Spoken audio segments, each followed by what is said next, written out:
Right. Hello, everyone. Good afternoon. And it looks like we have enough of a quorum, at least to get started. I know that Lida, she just texted me and she said that she'll be on in a moment or two. But welcome, everybody. Looks like we have James here representing Plymouth Sun, so we'll get to that here in a moment. Looks like we have Michaela Trammell, also from the Dixie Fire Canopy Projects. They have a grant later on this afternoon as well.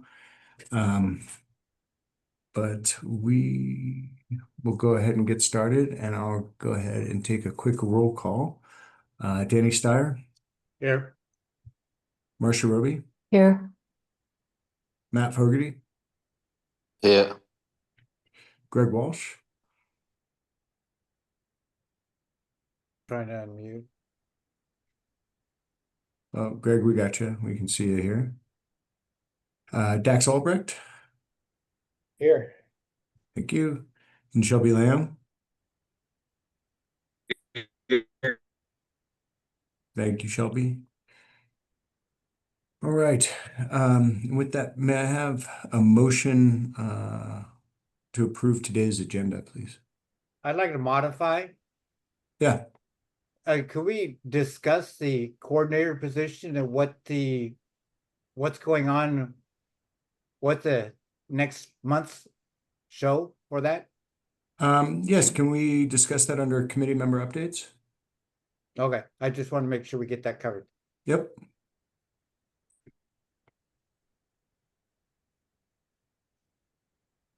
So may I have a motion as amended to approve today's agenda? I so move, Marcia. Thank you, Marcia. I'll second. Shelby. Thank you, Shelby. All in favor? Aye. Aye. Aye. Any opposed? None? Okay. Next item, approval of the July 21st, 2025 meeting minutes. May I have a motion to approve those meeting minutes? I'll move. Thank you, Greg. Second? Danny Steyer. Second.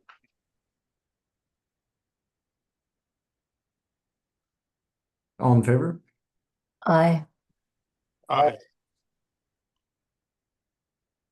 Any opposed?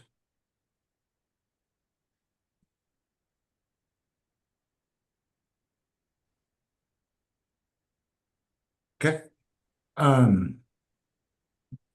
First item is any public input?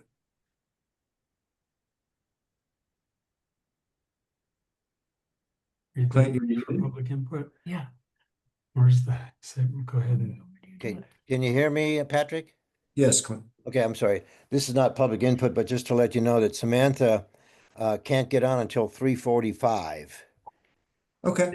today. She's traveling and she sends her regrets, but she will be on at 3:45 to 4 to answer, till 4 o'clock approximately to answer any questions on the budget or anything else. But so we can't go over that right now, but she will be on at 3:45 p.m.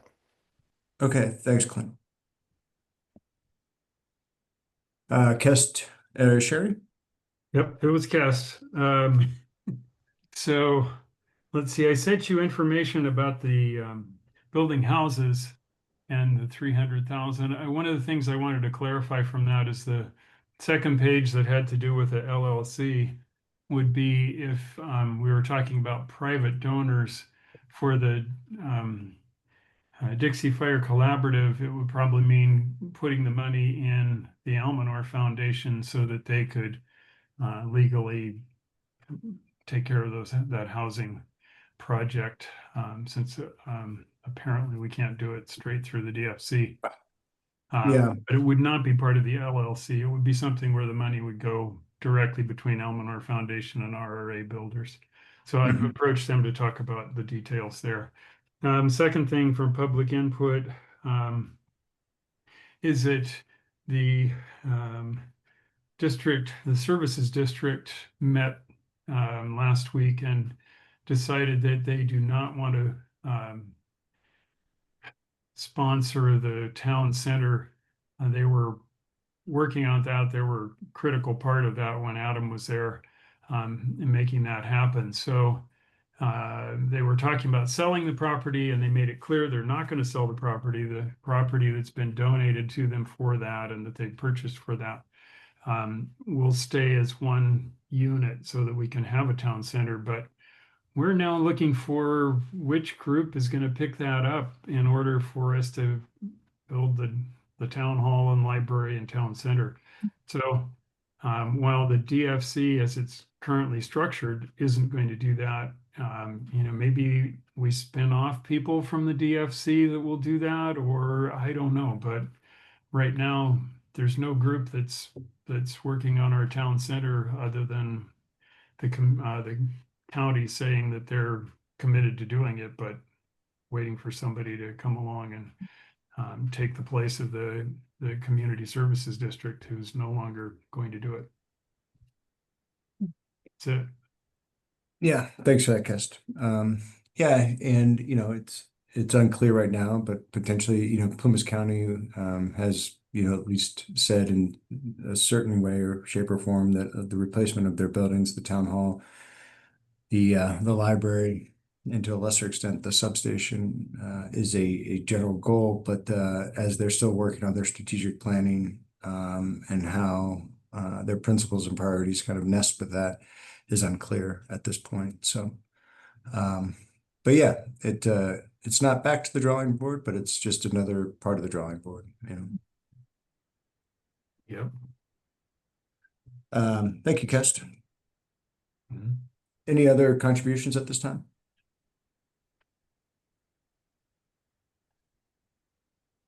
All right, we'll move on to the next item. And with it today, we have both James Wilson and Sarah Blanton joining us from the Plymouth Sun. And it looks like we have Lyda tuning in now. Thank you, Lyda, for popping in. All right. And so as I think most of the steering committee is aware, over the last month in various fits and starts, we've heard the general concept, and we had this item on our agenda a couple times, but it resulted in James and Sierra going back and just recalculating their overall budget and also determining the overall need for what they have defined in a grant request as a Dixie Fire recovery reporter. So just quick kind of wave tops. Plymouth Sun is pursuing a full-time position where this reporter would be dedicated on a beat that focuses on all things Dixie Fire recovery focused. So in the past, in the last 2 years in their existence, they've had beat writers write on various stories, a lot of which that orbit sort of around our county government and the work that it's been pursuing. Actually, kind of what we were just talking about with Kess there in their overall recovery plan. Whether it be the actual departments that are involved in the recovery, how the Board of Supervisors has worked through the process of figuring out how they're going to spend recovery funds, and just the overall both direct and impact of the Dixie Fire in the county kind of writ large. Additionally, there is an avenue that the Sun would like to pursue as defined in their grant with regard to some of the human interest stories and and being able to spotlight different groups and organizations that have their own recovery goals and objectives. And I think they have 3 independent reporters at this time. Some of those things have just fallen to the wayside based off of their current capacity. In hiring a full-time position, and this position would be held at the Almoner Foundation for human resources needs. It does allow the Plymouth Sun to pursue a longer-term grant through a couple different mechanisms, but one is through Report for America to potentially have their own full-time staff moving forward. is another attribute of this process. So again, just some quick background, and I wanted to turn it over to both Sierra and James to further elaborate on some of the pieces there. And by all means, no stone left unturned. The floor is yours for right now, just to better define what your grant request is all about. Great, thanks so much, Patrick. Sierra, do you mind if I just like kind of pitch in a little bit first? And okay, sounds good. And I do want to apologize to all in advance. I have to hop off at 3:30, but I know Sierra is able to stay on longer than that to answer any questions that you might have. So I think you surmised it really well, Patrick. The recovery efforts of the Dixie Fire have just been almost a domino effect, and it's like reached almost every aspect of our county. Anywhere from just how the Board of Supervisors are managing funds to just the school district and possible closures all over. We kind of view the same thing. I mean, like the extent that this recovery reporter would be doing, it really ranges because the effects of it are so broad. Our organization in and of itself, the Plumas Sun, is an indirect result of the Dixie Fire. While Feather Publishing, stopped printing the paper newspaper back when COVID hit, the Dixie Fire and just the exhaustion that it took on the reporters just was kind of the final nail in the coffin of that. And so we are 2 years in, and we have a very strong mission to continue news, to avoid a news desert here in Plumas County. But as a volunteer-run organization with really limited paid staff, we're very, we're limited into how much we're able to cover. So this would be able to just really expand coverage of all the areas that are affected by the Dixie Fire recovery. And there's no limit to like what we could think of as far as just number of stories to do. That isn't an issue. We have a lot of different ideas in mind. And at the same time, it would just be building our capacity up to be able to get new grant funding from, like Patrick was mentioning, the Report for America, along with the MacArthur Foundation and the Press Forward. A lot of the applications that we've submitted in the past have been rejected due to us not having that full capacity and that full-time staff. So this would open up a lot of other doors that would allow our, the Plumas Sun to be able to be sustained for years to come. We're at a point now where with limited staff, and also just our funds are basically currently from reader support, just volunteer support, then we're not sure how much longer we'd be able to sustain having a news organization that's offering the same number of stories that we are currently doing right now. Sierra, did you want to add anything to that? No, I think you nailed a lot of it. I think really to just reiterate and echo James, it's we've made a commitment to this county, and we're really trying hard to meet the goal of covering all corners of our community. So everyone, is having some fact-based, reliable information. I think it makes us a better community when we can provide that. And we really want to be able to expand and keep growing. We're learning a lot as we go. So we know that it's somewhat of a, you're having a little faith and taking a risk on us as well. But, we're really looking for the backing to be able to take the risk ourselves and have someone, full-time that we can really rely on to get these stories out and do the coverage service, So yeah, I'll let James dive in a little bit more into the details of the application, but I just am also grateful for you guys taking the time to have us here today and for exploring this grant opportunity. Yeah, I guess just really to touch on some of the changes from the previous iterations that you all have seen. We've really narrowed it down. So this is just like a 1-year request that we're doing, where we previously had envisioned it as 2 years. We also have taken away, we're going to be providing in-kind support for all the other wraparound costs. That includes like getting a computer for this person, office space, having an increase in hours that we're anticipating to our copy editor and our managing editor. And so we'll be matching, like, we'll be providing all those funds for that. And so this is really just the budget is just for the Dixie Fire recovery journalist, their fringe benefits that would come with them as being an employee of the Almanor Foundation, and the in-county travel, just to really ensure that they'll be able to like cover, you know, areas that, and there's no reason that they wouldn't be able to get out to certain areas.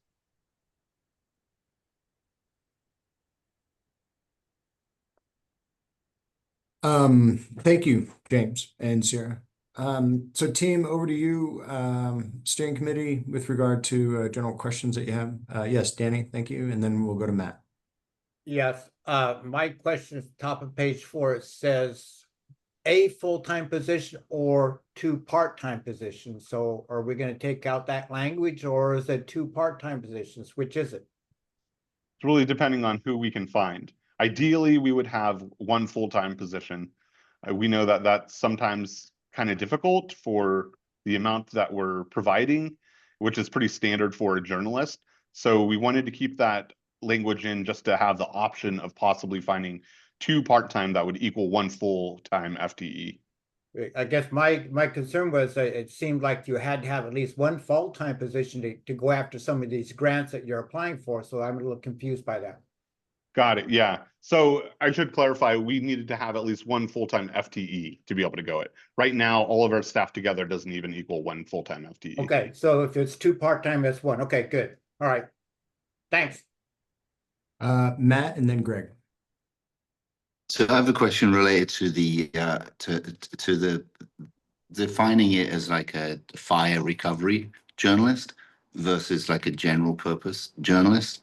Wouldn't that make it kind of limit, right? Say something else is going on. There was a murder in Greenville or something like that. Does it mean that they can't report on that? And would it be more valuable to the media, to Plymouth News, if we had it as like they can report on anything, but there's a focus on recovery things? What I don't want to do is just restrict the value that this journalist or these journalists could provide to the community. Yeah, I think I see what you're saying, Matt. Sorry, you were cutting out a little bit towards the end, but so our idea was that this position would solely be Dixie Fire recovery. We do have other reporters that are working with us who are very, like, you know, for example, Jane covers the Board of Supervisors, but that's not really necessarily the only thing she covers. Something else could pop up that she would take that story as well. But the bulk, or like a good number of stories that have been coming that are incorporated into these other beats, are around Dixie Fire recovery. So what it would do is just free up a lot of time for our current reporters. So if a murder happened or something like that, we would definitely still cover it. It just wouldn't be from that reporter specifically, unless it was tied to some sort of Dixie Fire recovery efforts. Okay. Greg, go ahead. You're muted, Greg.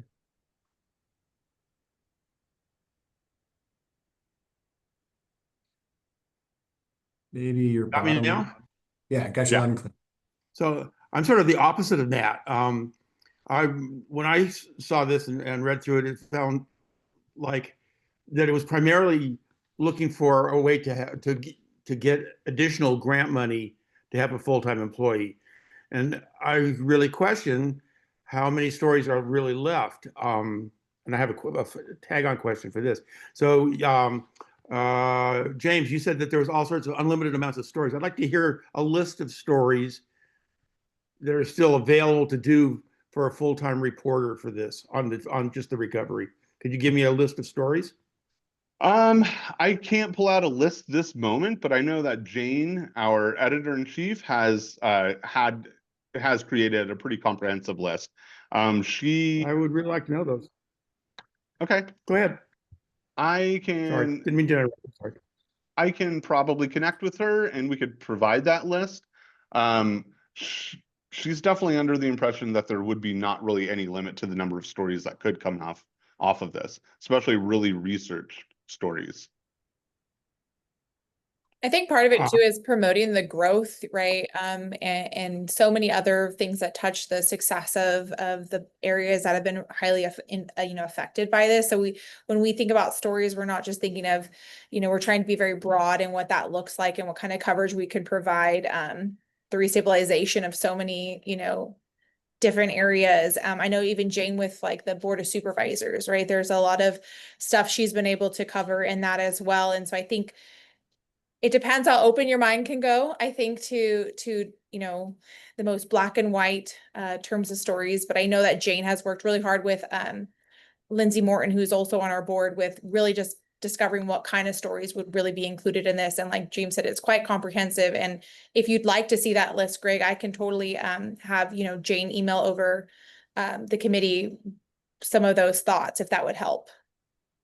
Greg, I would one thing I definitely could like to just see think that of. list.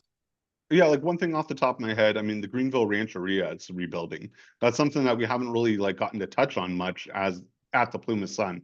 And it's a complicated issue that involves like, multiple things. And so it's something that we would be able to cover if we had this. Well, one thing, like right now, we just mentioned that the board for the IFCSD just got radically changed. When I read your story on that, I was like, if not knowing anything about it, I didn't learn a single thing from you guys. I mean, the story on the board change and getting rid of Adam Cox, it was disappointing at best. It was not like journalism. It was just kind of, oh, Adam, he got a $20 million grant. And why didn't people like him there? Because they didn't trust it. And there was like nothing deeper questioning than that. So in terms of, and I think would consider that a very big story right now in terms of the recovery. And the way that you guys handled it, I found pretty disappointing. I mean, not like if I wanted to learn something from it, I didn't. So yeah, this would give us a lot more capacity to actually do more in-depth reporting. Whereas right would now, you actually do it though? Is my question. So that sort of felt like a whitewash. What I would say is I think that there's always going to be room for general critique of just the news platforms that we have at the local level or at the national level. And Greg, to your point, I mean, there's I think, beauty is in the eye of the beholder to some extent, right? And so the types of stories and the content that's in them there's always going to be a subjective view of journalism. Journalistic bias is kind of inherent to all things that we have in our spheres these days. What I would add also is that as you brought up the CSD story, Kess led off with it. I can say that from this vantage point, as one person in the DFC, to be able to keep up with the information flow of being able to output information is impossible. And I mean that that's not an exaggeration. So having a dedicated person from a news source that can verify and fact check and again, Greg, to your point, I know not everybody's going to agree with every item that comes out in a news story, but I think also what's interesting is, I didn't know this, but looking at their grant, the readership that the Sun has in both their electronic content and then their social media platforms is in between the 160 to 180 views a month, for a county that has less than 20,000 people in it. That means that people are routinely at least going back to it, whether they agree or disagree. There is still a megaphone that's there that allows people to get general information and then be able to maybe pursue other means. I just wanted to touch on that for a moment. Clint, you have your hand up. Yes, please. And thank you, gentlemen, for presenting. And I want to ditto a little bit of what Greg said. And I'm not here to complain because I followed Plymouth News. I read every single article. I followed Plymouth Sun and I check it. I mean, when it comes, I read it. I was a little disappointed in some of the coverage, like I think on the tax collector, there was no mention of how it affected FRC and how they got penalized 2 years in a row and affected their credit rating. No mention of that. And that was really important as far as, how the tax collector is judged. But I also wanted to say that I think in the last, how long has it been? 2 years, something like that? Yeah, we just celebrated our second anniversary on August 1st. Yeah, good. Well, congratulations. I'm glad you're here. But I have to say, in the last 2 years, and I'm speaking for the Indian Valley Innovation Hub, we've had virtually little or none coverage on just about anything. We do provide grant outreach free for Plumas County. We provide direct free assistance to grant applicants. 8 out of the last 14 that got approved by Plumas County for the profit grant. I help write the business plans. We do under digital assistance, search engine optimization. We do websites. We have gotten no coverage on that. On our Made in Plumas County program, we have 56 product makers. We have 11 from Indian Valley. We do charge a consignment fee now, a small one, but we don't charge any product maker in the burn scar, and we won't, simply because we know how much they lost and we want to support them. We started in Indian Valley and we still have roots there, and we know how deep the damage was. I was the former co-chair of the Dixie Fire Collaborative. So like Patrick, I know how deep some of these wounds go. In our arrangement with the Quincy Chamber, we helped do most of the funding for the Plumas Visitor Center. It's not the Plumas County Visitor Center, it's just the Plumas Visitor Center.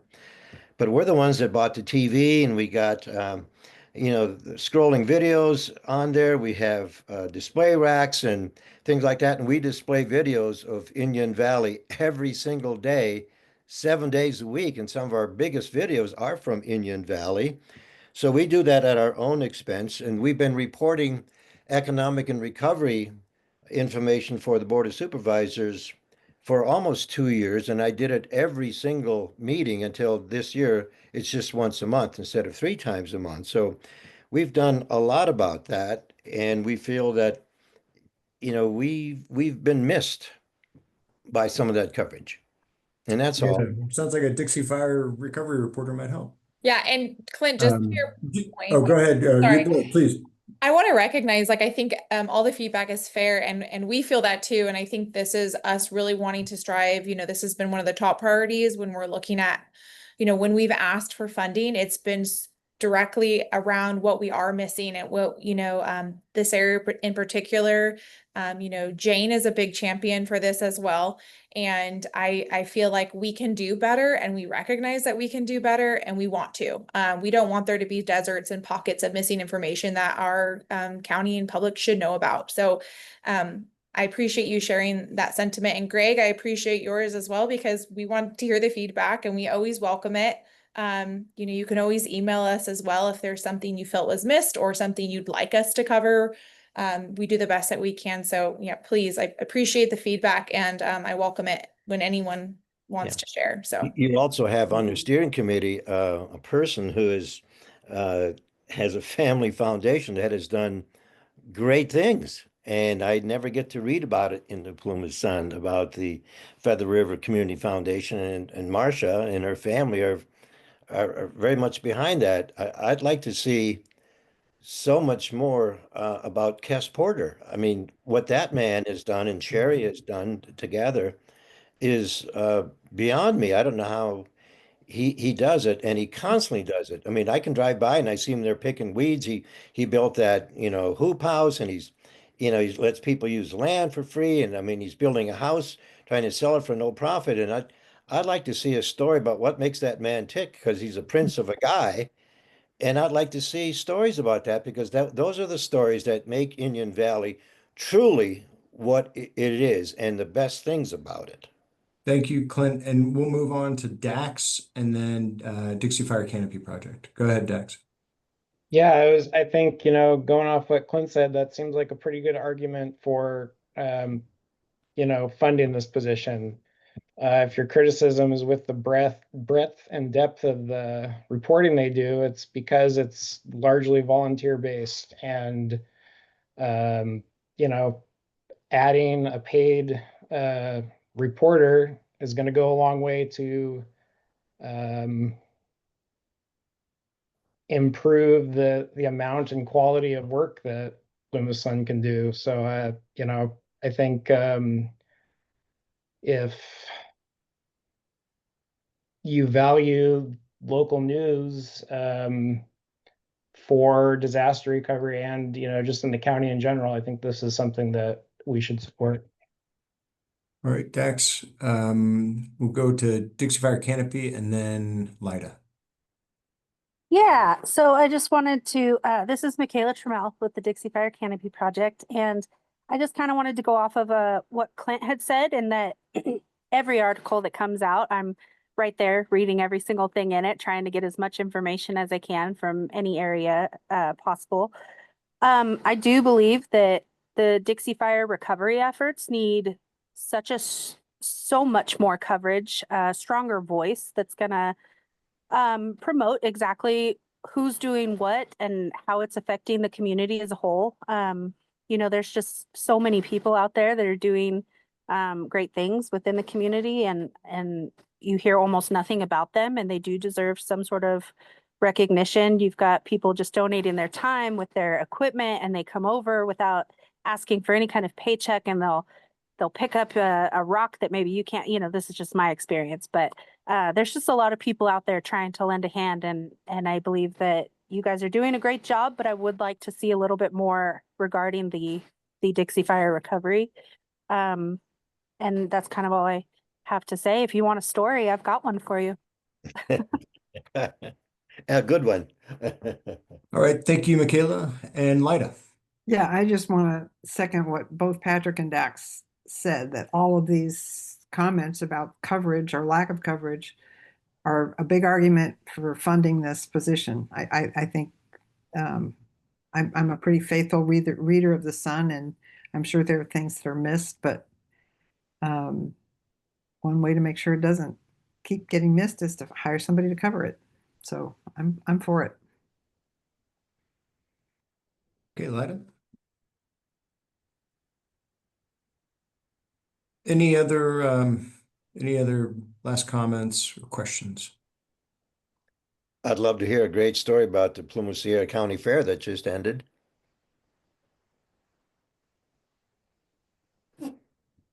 There might be one in the works. I actually don't know. We might Yeah, have- I think we might have had someone covering. I can look into that and let you know, Clint. Thank you. I'd just like to say, I mean, like we're, like the Dixie Fire recovery, this is the biggest thing that's ever happened in our county.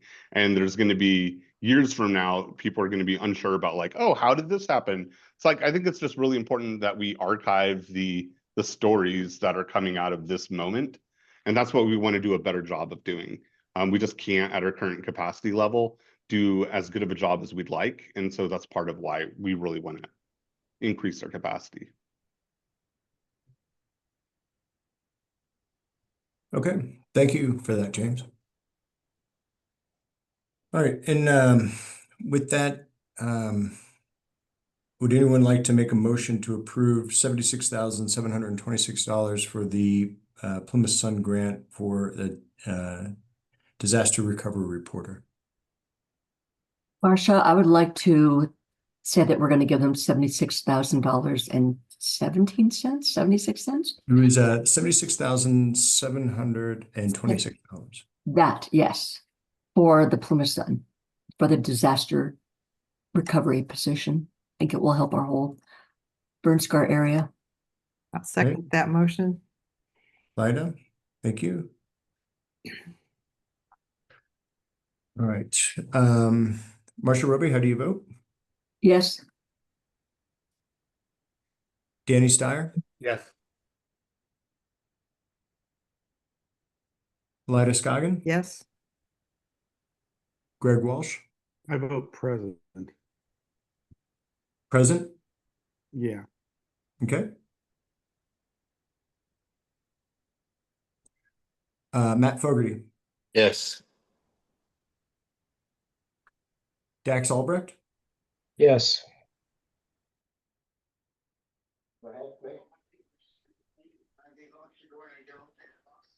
and Shelby Leon.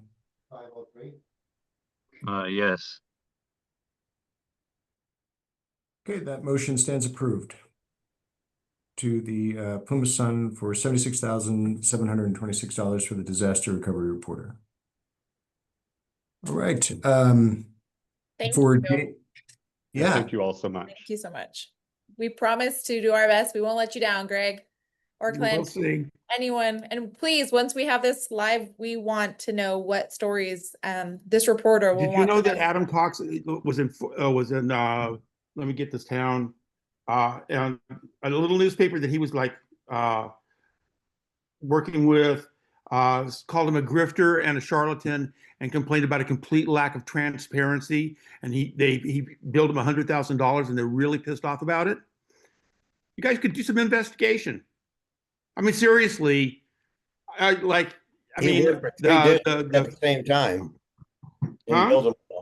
He worked for three districts at the same time. Yeah, 200 no, I mean, the guy was a Build 'em complete up. grifter as far as we can tell, and it was a cover-up. It really felt like a cover-up. I'm sorry, but I don't think that you guys will ever question authority.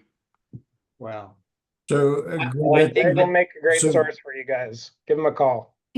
So that'll be that's noted here for in your vote that you're present. And we'll go ahead and move on to the next item on our agenda. However, just for James and Sierra, so the grant will be coming via North Valley Community Foundation, and there'll be a grant agreement that will be presented with the Amador Foundation as your fiscal sponsor.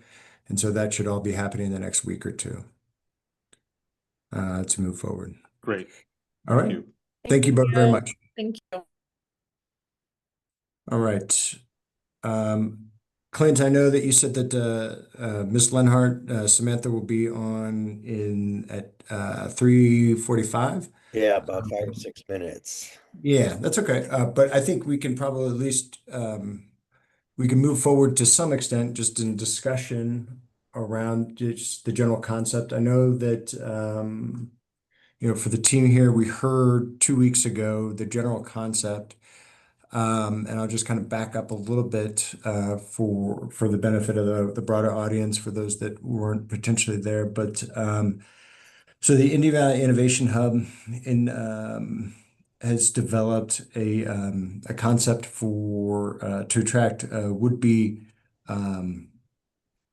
Plumas County residents, and this is modeled after a variety of programs. One is there's a national one called MakeMyMove.org or .com. And then there's also Paradise also has a similar type program. And it's essentially a marketing campaign to incentivize and entice would-be residents to the area. The Innovation Hub is asking for $75,000 in total, and they're getting contributions from other organizations as well.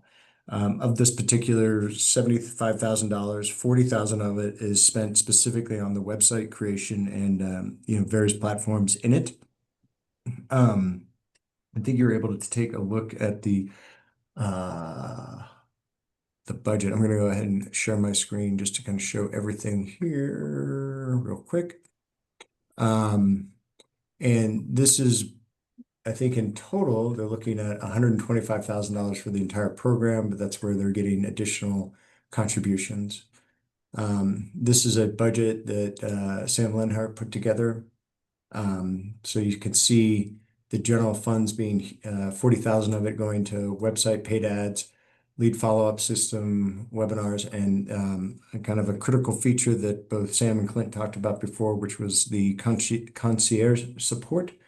An additional 5,000 move-in bonus for 5 verified families, $2,500 going towards per family to events, chamber gifts, and other local services, and then a 10% admin fee on top of that.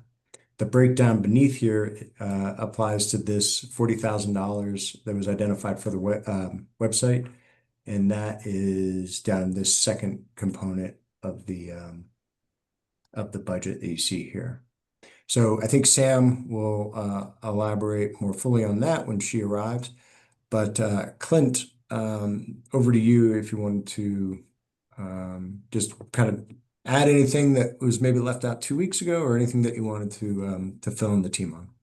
Well, yeah, there's a couple of things. One, in the last 2 weeks since we approached the DFC, we've made We've made pitches to Sierra Pacific Industries. We asked them last week for $25,000. I sent a letter to all the chambers asking at least $5,000. We did get one chamber to respond for 5,000. We've also made pitches to Seneca Hospital. We've made pitches to the Plymouth District Hospital in Quincy. Gosh, I'm trying to think of who else. Some of the major employers, like I mentioned, and things like that. So we're trying to get, a sizable amount of money so we can get this going soon. So I just want to let you know that we're reaching out to a lot of people, um, for this program, and we feel really excited about it. We've got one of your former residents that got burned out, who's now living in Quincy, gave us $1,000 because he feels it's a way to start the growth back into the community. So that's really, what we've been doing just in the last 2 weeks since we approached you folks, because we didn't want to just um, depend upon just a DFC for our lifeline. We know we've got a lot of other people to get involved. And so we're also working in tandem with the Plymouth Realtors Association. They've got some type of a down payment assistance program, and we're going to try to, work with them to kind of tag that onto our move-in program. So we've been real busy doing that, I think that's the probably the latest update of what's happened in the last 2 weeks. So I'm hoping that Samantha can get on in a minute or two, because she did compile the budget. I did want to say one thing too, when it comes to like websites, being a website designer and a digital marketing guru, Samantha is approaching sites that have certain keywords like relocation or moving or things like this here. One of the things that excites us is that I have realtor friends in Chico that are getting calls from people in Southern California, the LA fires, that are calling and asking, well, what's it like in Northern California? It's not going to be nice to live for 10 years. What's it like to live in Chico, Redding, Reno, places like that? Truckee, we want to say, hey, if you're looking to move to Northern California, try us, give us a shot. So we know there's a lot of movement there, and there's always, people looking to move in. So we're going to try to attract both families and small companies that want to relocate. We want to serve as basically a site selector with that concierge concept. So if a small company one is looking to relocate, if we feel that our workforce would work well for them, we'd like to, entice them to come up. We know 5,000 isn't a lot of money, but it might pay some moving expenses, or it's just the fact that it makes them feel welcome, that we're putting our best foot forward. So we want to be the ambassador for every community in Plymouth County, and help regrow the county. I know that, and Samantha can tell you probably a little bit more directly, that 70% of the marketing would be going towards burn scar areas. So that's what we're really trying to focus on. Can I give you a guarantee? No, but I think, maybe Samantha could give you more information on that. So But so not a that's what guarantee. I have so far. All right, Pardon? thank you for that. Sam, Clint, once again, just gave us an overview of the general concept, and what you all have been designing, and then some of the opportunities that you've had in the last couple of weeks to reach out to other Plymouth County entities, whether it be SPI, the chambers, PDH, et cetera.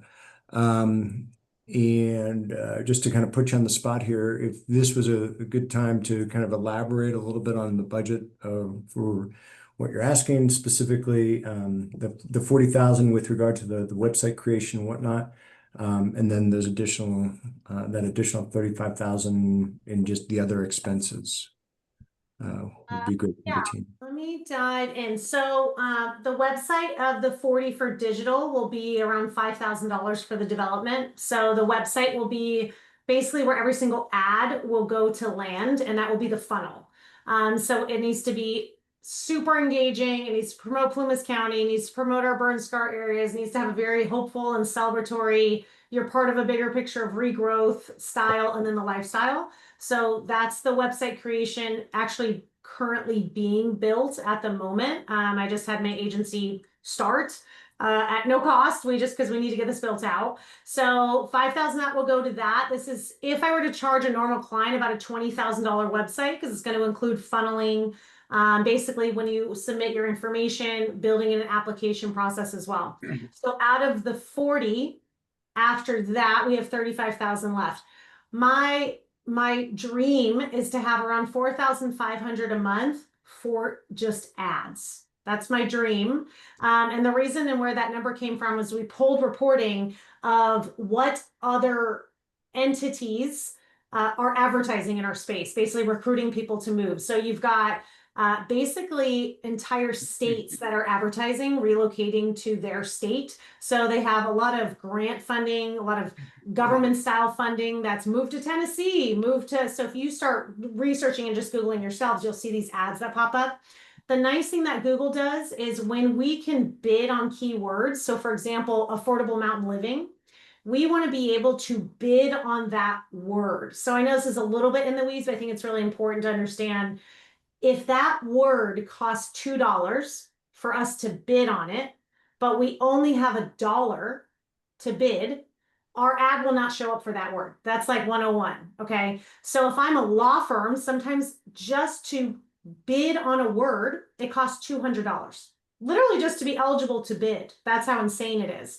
So law firms spend a lot of money on advertising, but in our space, we need around 25 cents to $4 to really open our spread to be eligible to bid nationwide, which is what we want. We want to cast a very wide fishing net, and we need to gather and pull in the data in the first 90 days to go, wow, we're really seeing that people from Massachusetts are just real sick of, the humidity over there. They like the seasons, but they want to move to an area that's more remote, more, manageable, whatever. We need to get the data. So in order to open that up nationally, if we had an average of $4,500 a month, that would, obviously, if we do that math, that's much more than 45,000. Hold on, 4,500 times 12, that's 654. Should have been able to do that. It's been a long day. $54,000 just for advertising. This is what I pitched Board of Supervisors at $4,500 a month would not handcuff us. Okay. If we had a minimum, they say, Sam, what's a minimum to start? I need $2,500 a month minimum to really open up the major areas for keywords. We're going to miss out on certain states because we're just not going to be able to bid on everything at that amount of money. But $2,500, we're still open up our advertising campaigns to run enough ads, to gather enough data. Within those ads at $2,500 a month, a typical agency will charge around $1,500 a month to manage a campaign. And then it goes up from there, depending on how many ads that they're managing. And that would be about one ad set. We want to run 3 ad sets. The 3 ad sets will be 1, families. Every single headline and description will be family driven. 2, young entrepreneurs that have, or people that have just graduated high school that are looking for work, like an SPI, like the hospital, like working at the county. For example, you don't have to have a college degree, right? These types of jobs. We'll advertise to them because that's being searched right now. Where can I move that I don't need a college degree, right? I want to be able to fish and I want to work. Like, we need to bid on those keywords. The third subset is we want to bid on people in early retirement because we need them to come move here for the next 20 years, and we need people to volunteer on our boards. We just need them. So these 3 subsets, so we'll have 3 different campaigns being driven. The 60% of the funding, so if I have $2,500 a month minimum, sorry, I'm a numbers person, 60% of that is $1,500 a month will go towards families. After that, we will be splitting among the young people and then our early retirement age to see what campaigns are starting to perform well. I have a non-negotiable with families. I really think that we should push at 60% no matter what. We're going to be taking that data in and really analyzing what's working and what's not, and starting to shift funding into those campaigns. If we had 4,500, what does that mean? We don't open up and go, okay, Sam, now we're going to run 150 campaigns. All it means is we can gather data faster, get more people in the funnel, higher optimized. The lower amount of money you have, I always tell clients, it just takes us longer to gather the data, right? If we have more, we can put more campaigns out. The faster we get data, the faster we optimize, the more people we get into the funnel. So at 4,500, again, just so you guys understand, that opens up our entire country for bidding. At 2,500 minimum, can we go down to 1,000 a month? Of course. But Google's going to say, no. Instead of 25 cents now, you have less money. We're going to charge you $1 for that same word. So I tell clients, absolutely not until you get to the place where we can bid those minimums, because Google will take your money all day long. It's going to be a waste. We're going to be running, a four-legged dog race with one leg. This makes no sense. So that is paid ads. I'm looking at the budget project overview I sent you guys. The lead follow-up system, webinar, and concierge support. So you're like, wow, Sam, 40,000 is really, it's getting eaten, right? But we have to be able to run ads $2,500 a month. Our concierge support service, we want to start commissioning at the beginning. So if we get a family in the funnel and they qualify and they start looking for a home, and they end up purchasing a home or renting a home, boom, the concierge support will begin as soon as the handoff goes over to the realtor and they're qualified and they're in. And we'd like to commission them $1,000 right now for year one. Like, hey, we want to pay you $1,000. Plymouth Rural Services has offered at this point to do it at no cost, because they're like, this is what we do. I'm a huge fan of paying people for their work. So this is extra work. So I would like to commission them $1,000. So that's built into that 40. And then follow-up system, lead support. Theoretically, if you're hiring an agency outside of Plymouth County, or I wasn't just super interested in seeing the county grow, the agency is going to quote you and go, well, we did our part from marketing. We got them into the funnel, and now it's your turn. But what my agency is going to do is we get them into the funnel, and we're going to continue that lead follow-up support. Hey, we noticed that, your application is incomplete here. We noticed blah, blah, blah, blah, blah. That's built into there because we're not at a place right now where we have a full-time hired staff person to do full lead funnel support. So we've built that in because we don't want it to fail into the management. So that is the digital relocation campaign. Okay, that goes into that 40. Is there any questions from you guys? No, makes sense. Oh, yep. Kim? Well, I have questions just in your overall budget, but Sure. so I don't know if, so typically the way the budgets work for nonprofits is you take, first of all, I guess my first question is, this is a request from the Indian Valley Innovation Hub. That's who we'd be making the grant to. But then you have 10% admin compliance CPA tracking to the Almanor Foundation. Yeah, So is this yeah. grant going to the Almanor Foundation, or is it going to the Indian Valley And this Innovation is Hub? confusing. So here's how it works. Almanor Foundation, what they need is one, as a nonprofit to apply for their fiscal support fund, or as a citizens initiative to apply. It was faster to start accepting money because right after the Board of Supervisors campaign, we had people wanting to give money. So Indian Valley Innovation Hub opened a separate bank account and became the charity on file that will be partnering with Almanor Foundation. They're going to be doing zero reporting for us. They're accepting the funds, and then those funds will be transferred to Almanor Foundation in order to do the legal administrative work. So they are our Indian Valley Innovation Hub is going to be accepting funds and is the partner for Almanor Foundation, which we're on their board approval for their next meeting this coming month. So why would you just not have applied under the Almanor Foundation? We just did a grant under the Right, Almanor because we Foundation legally- earlier. Correct. So we want to get going quickly. And so for us to legally do that, we have to have a nonprofit accepting our funds in right now. We have people that are giving funds now to start the program. So all of it is legal, but we had to fast track it because we don't have anything legal documentation with Almanor Foundation until their board approval. So you guys are going to set up a fund at Almanor Foundation to be a fund under them. It Is will that what be you're saying? all the money, since a fiscal support fund, Almanor Foundation doesn't do any fundraising, they don't do any of that. That will be our job as the Move-In Campaign Committee, which Clint and I are on. So that's our job, but they will do all the legal paperwork for the state, for the county, et cetera, to administer the money. So technically, as an agency, they would cut a check to my agency. Here's your ad spend money out of what we've collected. And the Indian Valley Innovation Hub is the charity that will be collecting it, boom, and transferring it over to Almanor Foundation. Yeah. Hi, Kim. This is Clint. Also, the Indian Valley Innovation Hub and the La Sierra Chamber started this program almost 3 years ago. So we've been working on it, and Samantha has done a lot of pre-background just getting this set up, which has given us great contacts. You can tell Kim about that a little bit if you want, Samantha, and just how you set it up I a year don't- or so ago. Yeah, I don't think that's Kim's question, just wondering. I think Kim's Yeah. question is really like, why didn't you just use TAF? And the short answer is, I understand, but Yeah. but we've been on this program for 2 years. long answer is Indian Valley Innovation Hub volunteered to be the charity partner, so we could fast track it because we've started with them since the beginning, from an Okay. economic development standpoint. And then my other question is the budget doesn't make sense to me. And I have had this discussion before with the Almanor Foundation.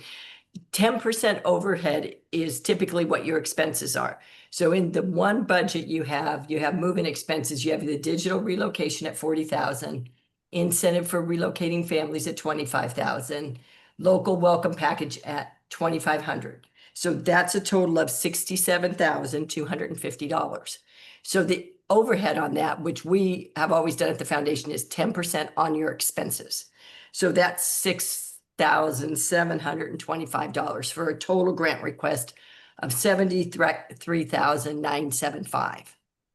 And we had this problem when we did that other big $600,000 grant. You don't just take 60,000 off the top and say, I get 10% overhead. You put in all your expenses, and then all your expenses get a 10% overhead in that. Does that make sense? Right, so what you're saying is it should have been 40 plus 25 plus 2,500. Yep. And then you add, if you're gonna, and then we allow a 10% overhead on our grants. So the 10% overhead would be 6,750. Now, not to say that the group, if they love this project and want to do 75,000, not that they shouldn't, we just need to make the budget make sense. And we can do that afterwards. There's a whole nother issue that you guys filled out the wrong grant application. You filled out the small grant application, which was for 10,000 or less. And either, if this moves forward, we're going to have to do the right grant application, which is the one that's for over 10,000. Well, Kim, I am all about following the rules.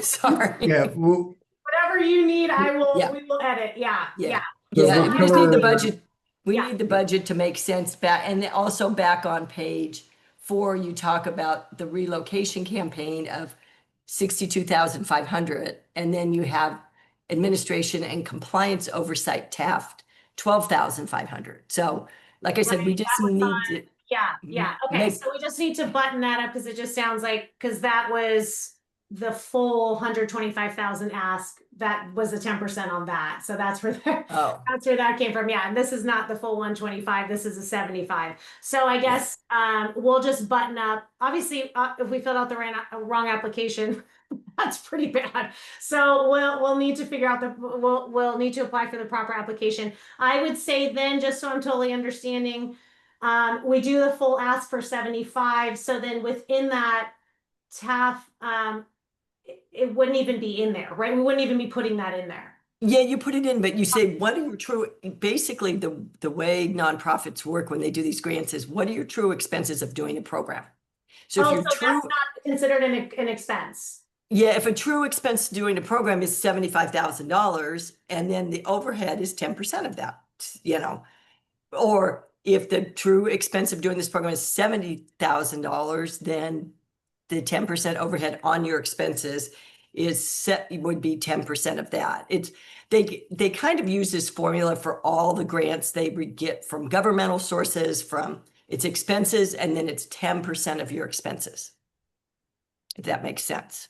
Got it. I So think I won't take up time on this call. Yeah, because in my mind, we couldn't run the program without TAF doing the legal work. So it's almost like an accountant expense in my head. But I guess I don't know enough about nonprofit grant to go, no, Sam, that's Yeah. not an expense, right? So I think we'll learn on that and get it right, just so we're in total compliance. Okay.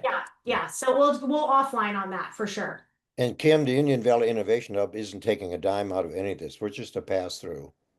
Yeah, it was just Which- a partnership. Yeah, which you can't do, Kim. You Which see, even kind of muddies the water more for us from an audit perspective, because Yeah. we don't typically pass through from one nonprofit to another nonprofit, but typically it's just what's the nonprofit that's getting the money, that's where it's going to go. They're responsible for reporting on it. They're responsible for expenses, but I think this group just needs to look at the merits of the program and then we can work out the details. The one last thing I would have too is in your $5,000 move-in bonus for 5 verified families. I think you're going to want to have some type of, what's that based on? Is it based on need? Is it based, I mean, because typically all the grants that have been done that go to individuals, there's usually some type of criteria. They're either in disaster case management or it's a need-based program, or, I mean, do you care how much money somebody makes and they want to move up here? Is the idea just that you want them to move here, or is it the first 5 families that apply? Yeah, there is an application process. Yeah, so it'll be a minimum family of 75,000 in revenue for the family they have to qualify for. And this is the applications that are from the other 19 rural communities that run recruiting programs. We did not come up with this. So this is the application from them for verification. And the only reason is and there's the stipulations in there of the payouts, right? So we don't want people to just come get the money and then leave after a couple months. So all of that is baked into the full application process. So to answer, I guess that was a short answer, but long answer is yes, we have a full application for the families. Or for everyone, really, if you have a family or not. It's a full application. Does that answer your question? Yeah, that's fine for now. Yeah. All right, Lyda, you have your hand up? Is it possible to see that application? The application that they submitted? That the family qualifying, you know, how do you decide who gets this money? Where, and you say there is an application for that. I kind of like to see it. Sure. Is that going to be the only reason I say up front, of course you can see the application. I've had so many people say, Sam, this is too much for people to qualify for. This is this. I just want to urge your committee. We did not come up with this. This has been 10 years vetted from communities that have already put together this application process. And it's what worked and what hasn't worked that they have found. When they're lowering verified income levels, it gets really hairy and they're not able to qualify people, and they've spent all this money on advertising. So I want to urge, short answer again, yes, of course you can see the application. We have an application because that's what this program is. In order to be paid, you have to apply. This is any rural community that is running a program like this. But in terms of, I want you to kind of look at it as a very data-driven, researched application that's already been vetted, that we don't really have to vet it. We just need to put it out so we can start getting data in on what qualifies. And at the end of the day, if we're finding that we are not getting the type of applicant that we want with that, then we can go to the drawing board and edit. So I just want to let you know from that standpoint. Okay. Matt, you have your hand up. Yeah, when you say families, right? I mean, I get in terms of SEO, we can target it towards families or older people, younger people. But in the application, it might get kind of funky in terms of what qualifies as a family. Just a 2-income household. Yeah, that's what they qualify. Yeah, that's what they talk about as family. You can be anyone. You could be heterosexual couple, not heterosexual couple. It doesn't matter. It's just a 2-income household. Okay, got it. So there's something about if you're a 2-income household, there's some qualification, and then if you're a single-income household, there's a qualification. Correct. But most people will fit into one of those. I mean, into one of those things, right? I mean, how is it? Is it going to be exclusionary? I get it. There's going to be exclusionary in terms of there's an income, a lower income cap that they've got to be earning more than this amount. But is it going to be exclusionary in other ways? No, that's a great question. Really, the only qualifier is, your income qualifying. We don't really, do you have a job? We have job openings, right? So it's not like, if you don't have a job, we're not going to accept you. So there's really, the only thing with it is, here's what I learned, Matt, because and once you see the application, your brain will probably go, okay, that answers a lot of questions I have. The reason that they do an application process, one, as a marketer, we love that type of urgency. Oh, it's an application, I have to apply. But 2 is to really be very transparent about your community. For example, Do you have kids you're going to be putting in the school district? Yes. You know, what are their ages, right? So you're starting to see where they would qualify for. Do you like the outdoor life? You know, do you like rural remote have you ever lived in a rural remote area? These types of questions that we can also insert from Plumas County standpoint of things that are you comfortable driving? You know, we haven't inserted this question, but are you comfortable driving, you know, 35 minutes to see a movie? So we want to qualify people in and out and be transparent also through that application process. Right. So I'm opening up the hotel and the store, and we're a lot of our people are going to be paid between 18 and $20 an hour. Some of them will get tips on top of that, but $18 an hour is even like a full time, which most of these people won't be. They'll be part time, but full time at $18 an hour is only 36 grand. So I don't think that they would qualify for the thing, because I think it was like 40 grand or 50 grand or something like that. Is there a way that we can make it so these types of tourism industry jobs can qualify? Because otherwise it's going to be a big crunch in Crescent Mills, because I'm going to be employing like 20 people, probably half of them will be coming out of town.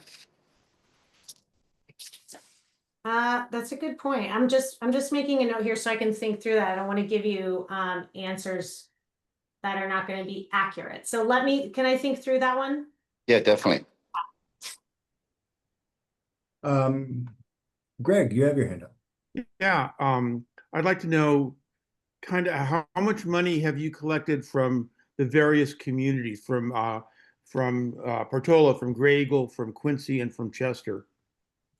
Because a little bit it seems like you're coming and asking for money that was supposed to be help people with a burn scar, and so and that's basically going to help the whole county, most of which wasn't damaged. You're asking the people who got all burned up to give you money so that you can sell houses where they didn't get burned up and where the landscape didn't get destroyed. So I kind of like to see that. Actually, what I would like to see is you guys raise the money someplace else and give us free pages, you know, on your thing, because I think it's a really good idea and I think it's necessary. I think it's an excellent program. I just think that you're asking people who took the hit to give you money that's going to benefit everybody else more than them. Yeah. So can you tell me how much money you got? If I could step up here a little bit, and thank you for the question, Greg. So far, Sure. we've collected $5,000 from the La Sierra Chamber, $1,000 from a former Greenville resident who's living in Quincy because he got burned out. You know, we got $1,000 from him, and then we got $100 from another person. But it's only been in the last 2 weeks that we started applying. So we're going to these board meetings. So, you know, we're just getting the momentum, Greg. So, you know, for example, while we're approaching you today, we're going to be approaching several other entities later this week. So, you know, we're just getting on that revenue trail right now. So you know, that's what we have so far. I would Yeah. say, and I urge, because I got this very similar question from Board of Supervisors as well. In terms of this area, I think this program is not only so direly needed in terms of a burn scar area, it's because we can dedicate, you know, 70% of our ad campaigns to advertise to move into burn scar communities, and really anyone coming into the funnel through those campaigns, first homes that we would be showing them, etc. You know, it is a responsibility of organizations that are looking to rebuild to do some sort of recruiting efforts, as opposed to just build and hope someone's going to move in there, just being very active for that. And so we can guarantee that we are going to do 70% of our ad campaigns that are pushing our burn scar community areas. If we got $0 from burn scar community areas, would we still be pushing burn scar community areas? Of course, the campaigns would be split very evenly throughout Plumas County, but that's not the pitch this first year. The pitch is really to focus, because it's been very traumatic with our burn scar area, and we need to rebuild that. And so that is a focus. And yes, we want to build all of Plumas County, of course. This is what we told SPI, but we're also very transparent with SPI, saying that our focus is our burn scar areas first. And it's big money that we're asking for these other large organizations. You're asking for almost a quarter of what's left. And personally, I'd rather see it go into something that's directly, like, as you said the last time you were here, no guarantees. You know what I mean? Like, you can promote people in the burn scar. But would you rather, if you're moving up here, would you rather like be someplace where there's trees and restaurants, or would you rather be someplace in, wherever all the trees are burned out? So no guarantees. Thank you for, promoting it. And like I said, I think it's a really good program and it's necessary. I absolutely think it's great. I just want the money to come from someplace else. Gotcha. Yeah, I appreciate that point of view as well. I mean, I wish I could come ask you guys for $1 million and everyone else for $1 million. I mean, I think that we could really move people into Plymouth County, and it's a very cart before the horse, egg or chicken. Hey, if we move people in, they can help build and they can, give money to the coffee shop and help people stay in business. But if you had something without the right, so it's kind of it's both. Honestly, we need to move people in and we need to build at the same time. So I get it. I get where you're coming from.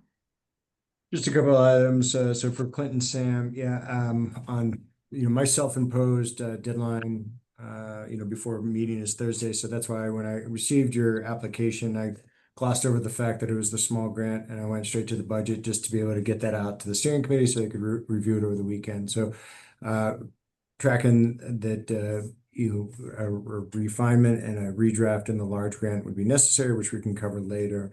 Additionally, it looks like the overall expenses being $67,500. 10% of that is $6,750 for a grand total of $74,250. But generally speaking, the amount is in the ballpark there, up to the 75,000 original ask. Lida, you'd mentioned you'd like to get a gander at the application, and I'm sure that can. It sounds like that's going to be forthcoming. And as mentioned, 70% would be targeted to burn scar communities. Additional questions, comments, concerns? Yes, Dax? I kind of just sort of want to echo what Greg just said. I do really support this program generally, but I am a little reticent about how appropriate it is for us to use our money, which I feel should go to Dixie Fire Burn Scar, to something that is countywide. And yeah, I think there's a good chance people moving here are not going to want to move into the Burn Scar if they have the option to move elsewhere. So I'm not totally opposed to us supporting this, but that is also a concern that I'm thinking about. Just throwing that out there and kind of supporting what Greg just said. Okay. Anyone else?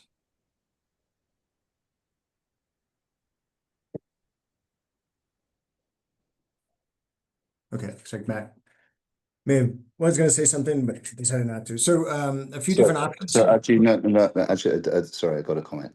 Yeah, go ahead, Matt. So, I mean, to do this successfully, I mean, we need way more than 70 grand or whatever we're asking for today, because there's no point doing a 40,000 website if we only got $25,000 worth of incentives. So the my concern is that if we funded it, then we'd have a great website. We wouldn't have enough money to really do the rest of it. So is there a way that we could, if we were to fund it, we'd make it contingent on you guys getting money from these other guys? Because I mean, Sierra Institute, like Sierra Pacific, like, so you had a meeting, so what's the deal? And with all these other guys, like if those other companies are putting in whatever, 150 grand, then that plus our 70, we can really do something. But if it's just, without the rest of that money, I think that there's too much overhead, there's too many programs, there's too much going on, there's like websites, all these things, but we don't have the money to actually execute it. So Mike, I have a kind of question, a comment. The question is, so you had these meetings with these corporations, right? What did they say? Are they going to give money? And number two, does it make sense to kind of do it contingent on getting the rest of this money in? Because otherwise it's kind of not going to be worth it, given that 40 of the 70 is like for market for the website and stuff like that. What do you guys think about that? I would just say clarification purposes, the website's only 5. So it's about a $20,000 website that we're building for 5. So the rest of that is used for the advertising, which can start immediately after website is built and launched. Just so you know. So if it was just your 75, which it won't be, we could get started and see success, right away. The other organizations, SPI, yeah, we've been asking, we are starting, like Clint just said, on the train of asking. We asked SPI for a lot of money. They asked us about 1 billion very in the depth, highly analytical questions about it, which I love. So we just had that proposal. Will they be giving us money? I'm like 99% confident at how much. I asked for the stars, so we'll see. We don't know that exact number yet, but obviously we can get back to you. I would say, can you make it contingent?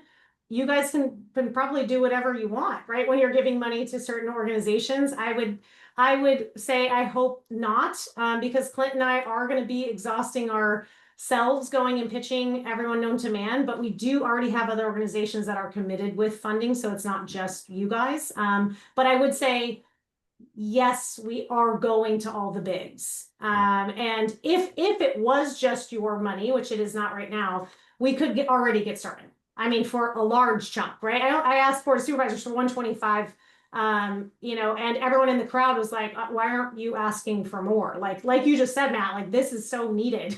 you could get rolling at 500,000. We need recruiting all the time to move people into Burn Scar and into the county. So yeah, I hope that kind of answers a little bit of your question. At the end of the day, if you said to Clint and I, we are not giving you money unless it's contingent on other organizations, we would still say thank you guys, and we're going to go work our butts off. Either way. Right. What was the feedback from those other organizations? Clint mentioned 4 or 5 meetings. Yeah, Matt, we had a very, very positive reception with SBI, but it was just last Thursday, 5 days ago. I mean, Yeah, so they're taking it back 4 days ago. So extremely positive. I mean, it was a the executives there, they have a huge company across the country. They were like, we got 30 minutes, and they spent 2 hours with Clint. They were an hour on me with Zoom. I mean, it was like, they were like, oh my, this is very needed. And so I think it was unexpected how much time they took. But I think they were maybe thinking, it's a little bit of a podunk campaign, blah, blah, blah. But then they realized that this is real in depth. Like this is needed. and I think Seneca Hospital has put out feelers to us, Sam, that they're interested in this program. Oh yeah, we already know that we're gonna be proposing them, but we have multiple people that, like Clint just said, over this next 2 weeks, it's a lot. There's gonna be a lot of meetings. All right, we'll go to Danny and then Kim.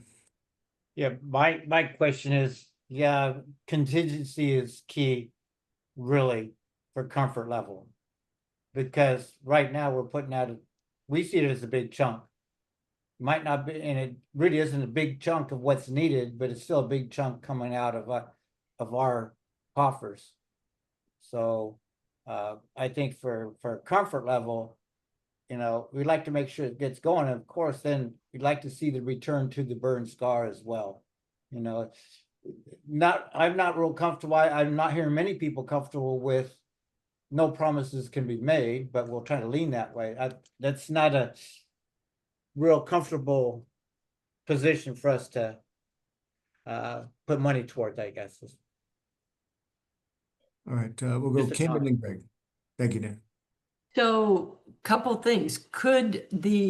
If the group did down the road decide they wanted to fund like incentives for relocating families, could criteria be added that said must be moving into Greenville and, list the communities where, these people would be moving into. So in other words, if you're moving into Chester or Lake Almanor, maybe from different sources, you've got relocation money, but the DFC money stays within helping people come back into the community where the disaster happened. It's and then the other, yeah, just to answer that one real quick, it's an interesting concept, because what we could do is just fund campaigns that are just advertising the Burn Scar area and almost make an entire section of the website where they don't see any other part of Plumas County. And so because remember, these are people looking to move and relocate. They don't necessarily would even know about other parts of the county. And then that family that moved in, would be paid out of that funding. It is a possibility. Why I don't love it is because potentially you would be closing off other funnels of people that came in from an ad that might have seen a Quincy house, but inevitably there's a home available in Greenville that they're like, well, I get more bang for my buck there, and I'm okay with it. You know, I don't know what I don't know until I have data. So I always tell clients, we can always close things off and make them more niche. It's going to take longer and it's going to be more expensive because you don't know as you open it up, you can really start pulling different levers because the more data you have, the more effective campaigns become. But to answer your question, yes, and I have thought about that. We could close off portions of the website. It's only you guys and it's only that money, which might be your comfort level there. That might take a longer funnel, but it is a possibility. So you kind of have to weigh those pros and cons out from a data standpoint. Yeah, well, and I'm guessing too that not everyone who sees your ads are going to apply for a $5,000 move-in bonus. Well, remember, we're only looking for 10 families in a year off of $125,000. This is not thousands of people coming into the funnel. And what we Yeah. tell funnel management and people, the other rural communities, they're like, Sam, if you have 8 people in your funnel in a month, that's like a good month, right? You're right. Not everyone that clicks on the ad is going to go, oh my God, I want to apply. So, Yeah. you know, we want to move in the right people. And the people that want to move and apply, that's a highly, highly qualified lead. And I said to them, do you ever turn anyone down? And they're like, no, really the application is just to qualify themselves in or out. And then the last thing for the committee here is we do challenge grants at the foundation all the time. We just say we're the last money in. When we verify, you know, oftentimes people will come to us for funding and it's $100,000 budget and they want 25 from us. And we'll say, you know, if we like the project, you know, our funding is contingent upon, and it's a challenge grant, you know, so that's the other thing you all could do here at some point if you want to do a challenge grant that, you know, then, you know, when you go talk to other people, you could say, if we can raise 50,000, it will be matched or however you want to set it up. But Right. that too could be a possibility. Right. All right, well, You guys, my son is screaming at me because I have to take him to basketball and he's late. So I gotta go, but Why? yeah. So, are you okay with that? Or is there any last minute questions for me? I just have a quick one, is if we're trying to ratchet it down, we have to have the housing in the burn scar. And right now we really don't have a lot of vacant housing in the burn scar, so we could be shooting ourselves in the foot. yeah, I mean, I agree to Yeah, I'd disagree. rather on support Danny, Ken. because I disagree on that. There's plenty of homes for sale here in Greenville right now. I would. And Indian Valley writ large. Yeah. Yeah. Okay, Okay, I just want to team. make sure. Yeah, there is plenty, and we did all that research before I pitched the Board of Supervisors as well. There is plenty in the burn scar. Yeah. That's available. Yeah. Not being effectively advertised, and even hearing from realtors that they don't have the money to advertise. So how are people finding out about these homes? We have to advertise them. So, okay, team, thank you so much. I will be available and we will compliance wise fill out the right application. Sam and Clint, I will follow up with you specifically on those details. Perfect. Thank you guys for your questions. I really love it. I love questions. Thank you guys. Thank you. All right. Going around, make sure that I don't see more. Okay, no more hands. So remaining questions, comments, concerns while Clint is still on the line with us, team? Yes, Greg, go ahead. Yeah, I mean, like I said, I think that for the county, it's a really important project. I just don't want to carry the weight. You know, I don't think that the burn scar should carry the weight of it. If Clint could come back, you know, like I think Kim bringing up a matching grant is great. I think if Clint can come back and show that the rest of the county is carrying some weight and getting it started, then I'd be a lot more interested in it. Then, you know, it's all on Dixie Fire Collaborative and burn scar people to carry it. Yeah, well, I mentioned at the beginning that that's what I've been trying to do in the last 2 weeks. So I have 2 anchor institutions. One we approached just Thursday, 4 days ago, SPI, and we'll be approaching, a couple other this week. So, we'll let you know No? as soon as we get some. Right, exactly. And I think we're gonna get people from outside the burn scar area because they know how important it is to rebuild the burn scar area as well as the whole county. Yeah, no, it's an important project. It just, the whole county has to support it. All right. So in terms of our next steps here, I think what I'm hearing is maybe a potential a little bit more information, particularly on the other contributors coming into the grant, and or modifying what could be fulfilled. So there is the opportunity to vote on this now, and for the full $75,000 ask. There's also the potential to, wait for more information from other contributors. There's the opportunity to make this contingent on the other contributors, when that happens in the forthcoming weeks and month, or not to proceed at all. Or to table it until the next meeting on August 18th. Yes, Dan. I'd like to see, well, Lida's question, we need to get addressed, at least what does the application look like, so we can look at that. That's a glaring, Okay. that must be addressed first. Okay. Application. And yeah, and still then, investigate language changes to guarantee that we're not the lone stranger supporting the program for people to move it into Portola, or heaven forbid, out into Gray Eagle, anyway. Okay. Any other thoughts? I would Okay. agree with Danny's sentiment there. Okay. So Clint, I'll follow up with both you and Sam with regard to the large grant application. Make sure we're tracking on the budget specifically with regard to the 10% 10% overhead for the Almanor Foundation. And then also just kind of stand by on how these next subsequent meetings go, or the follow-up with some of the organizations that you've already had. Yep. And then we'll probably just go ahead and put this on the agenda for Monday, the 18th as well. That'd be great. And I'll follow up as soon as I hear something from any of the other potential anchor institutions. So I do have to run. I just want to thank you all for your time and consideration, and we'll get to any information you need. We will get to you. And as soon as I hear from any other donors, you'll hear it through Patrick. Thank you. All right. Thank you, Thank you, Clint. Clint. Yeah. Thanks.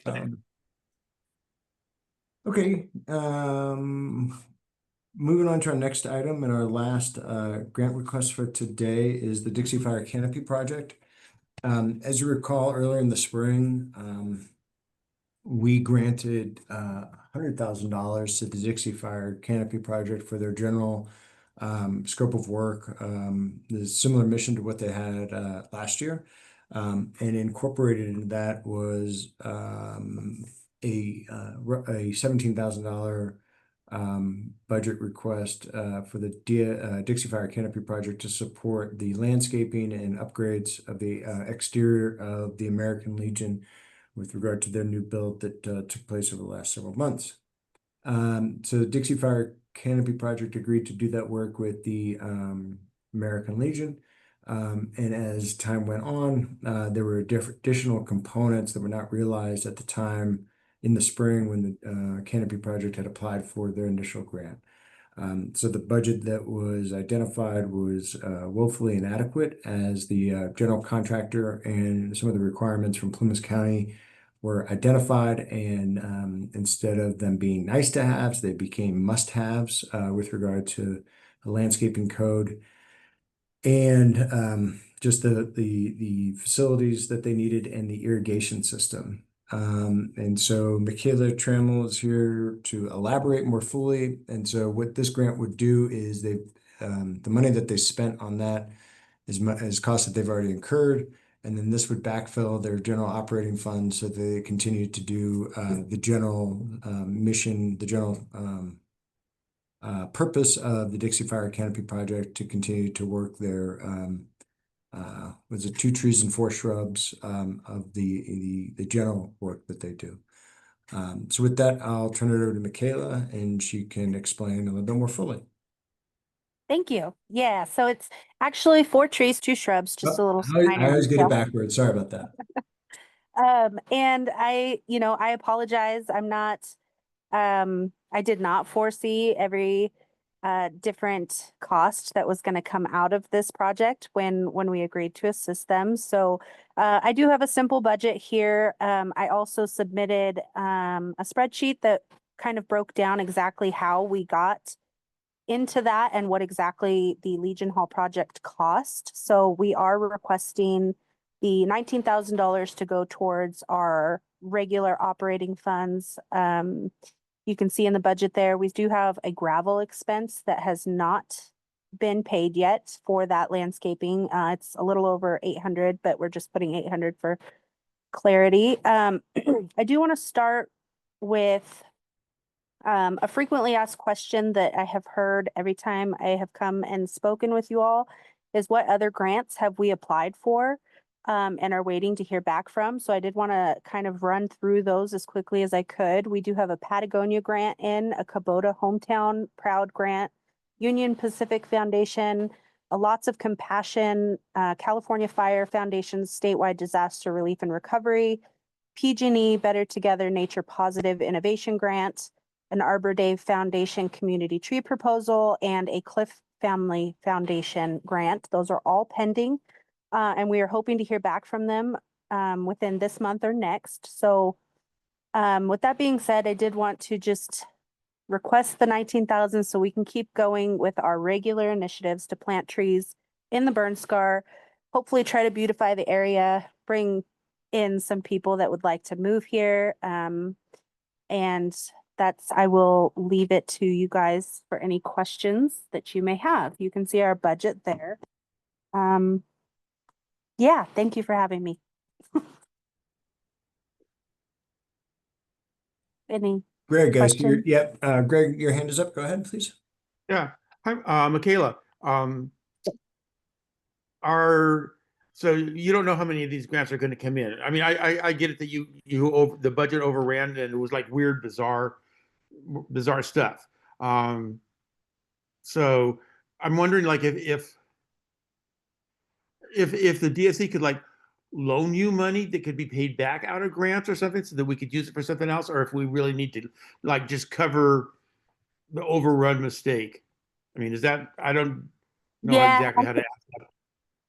I am not prepared to operate on a loan. I do believe that if I was to ask for a loan at this point, I would be digging myself into a deeper hole. And it would be something that if we were not able to pay it back, it would have a negative impact on us. We didn't foresee the amount of that was going to go into the irrigation when things all came out. The backflow preventer, which was a significant cost. There was just certain different little components that I had never purchased before that were required by the county that I did not see when I had initially requested it, because when I requested the funding, it was to go towards the landscaping plan, and then I requested an additional 10,000 for anything that would come after that. Once the plan was drafted and they had all the different components that were going to go into that plan, it started to become very clear that they were not going to work within that $17,000 grant because they had to put in certain things that the county was requiring. And I did not know the cost of those up front. So we did already tap into our operational costs just to make sure that we could get that done for them. And we are only waiting on a few different components of that. The lighting was over $1,300, and that didn't make sense to me, but I guess it was one of those county requirements. And the backflow, it was all things that took me by surprise. So but now I am educated in all of those things. We do know that while the American Legion Hall was a very worthy project for us to have those expenditures, we did want to see that building specifically come back and receive their occupancy permit. We do know that we will not be pursuing any kind of projects like that in the future, but we now have the knowledge to be able to assist and give those breakdowns of, well, this is what it's going to look like for any other commercial building that's coming that wants to build in our area. So it was a great educational experience. I think it's still going to benefit many people that want to try and build any kind of commercial space in our area, but that is not something that we are going to be equipped to handle from here on out. But again, we were very happy to support the American Legion Hall. And Michaela, That's great. correct me if I'm wrong here, but because I do think this is important with regard to the commercial code requirements, did I hear correctly that this was a kind of a first run for both the county and the updated state code in order to ensure compliance on these aspects? Is that correct? Yeah, the Legion Hall was one of the first. However, I did have a conversation with another commercial property owner in the area just recently who was able to navigate that and do a workaround. So the way that the county was able to put that on the Legion, all those requirements, was their parking lot size and the amount of parking spaces that they have. It made it the landscaping a requirement. But if the Legion had forfeited the parking lot, the actual paved parking lot, and went with gravel without any parking spaces that were marked, they were able to go around that landscape architect factor and avoid that until they were able to get occupancy, and then they could go back in later and put that parking lot in. Okay. Okay. Team, additional questions, comments? Yes, Danny. Go ahead. I don't think I answered that one. The grants that I had just listed off, we have submitted, we started submitting in April, and we do believe that I think 5 here, we should hear back between August and September. And then a few of them were in June, so we should hear back from those close to the end of September or October. And then the ones that were submitted just in July, that's going to be more of an October, November deadline or grant award announcement. Okay. Danny, you have your hand up? Yeah, so Michaela, I'm relieved to hear that burned once, not to be burned twice. I Yes, guess sir. bad choice of terms there, but I really, reluctant to make whole where such a glaring error was made, and you can say you didn't know, but it was like, yeah, you got caught, but so reluctance there, but definitely, stay within the scope. That really, we could have helped hold you away from that by keeping you to your, 4 trees and 2 shrubs, or only, and not get involved in bigger things. But yeah, I did enjoy going to the American Legion and having pancake breakfast on Gold Diggers, and so, or anyway, the breakfast. So definitely was good to see that happen. But there's Yes, sir.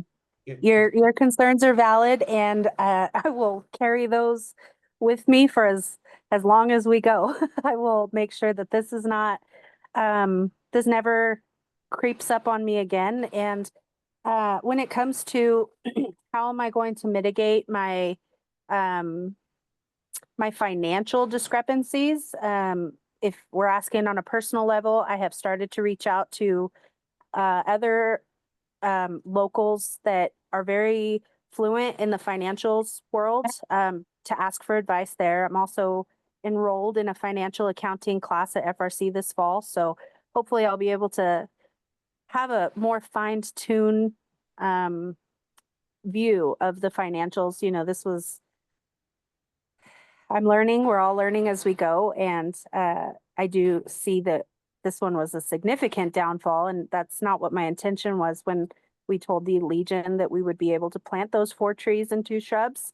And then they came back with well, we're ready for our 4 trees, 2 shrubs, but the county's requiring this. And then when I got the county information, it did not look like it was going to be all that difficult. It just looked like they needed a landscape architect. There's no excuses to be made here. It's just kind of how this one went. And we are going to do our best to not have that happen in the future. Okay, yeah, just stay within the scope of replacing with 4, the original scope. I get, that's my request. Yes, And sir. it sounds like that's where you're at. All right. Matt, you have your hand up? Yeah. So I have sympathy, and like I'm doing my commercial building, and we had to put in a backflow device for our sprinklers as well. So it is extra work. It's kind of pain in the ass, and the reason is so that sewer doesn't get back into your domestic hot water, domestic systems, so that the veterans don't have to drink whatever, that kind of stuff. So I mean, it all makes sense, and these projects, I mean, life's complicated. Whatever you're doing, I request that you don't whatever exclude commercial projects. Like you just go on, and it's. I mean, whatever you do, any of us, like if you take on any project, things are going to come up that you're unaware of. And that doesn't mean that you shouldn't take them on, or that you're stupid or anything like that. It just means that you took on a project. I mean, we've all got to take on projects, and there's always going to be like things that come up that you didn't account for. So I would say don't worry about it too much in terms of the learning or whatever, being sad about it or anything like that. It's just like that's kind of how it is. Thank you. I take great pride in exactly what we were able to accomplish with the Legion Hall, because that was something that we were relatively unequipped for, and we still were able to make that happen for the American Legion, which is a major asset to our community and as a community gathering space. So I do take pride in it, but we will stay committed to our original initiatives. And if, a commercial property gets built and they would like us to come through and plant trees, we are more than happy to do that. We are just probably not going to take on the task of trying to find them their landscape architects to draft all of their plans. So Okay. Good. Any additional questions, comments, concerns? Okay, with that, may I have a motion to approve $19,000 to the Dixie Fire Canopy Project? I'll motion to approve that. Thank you, Greg. And a second?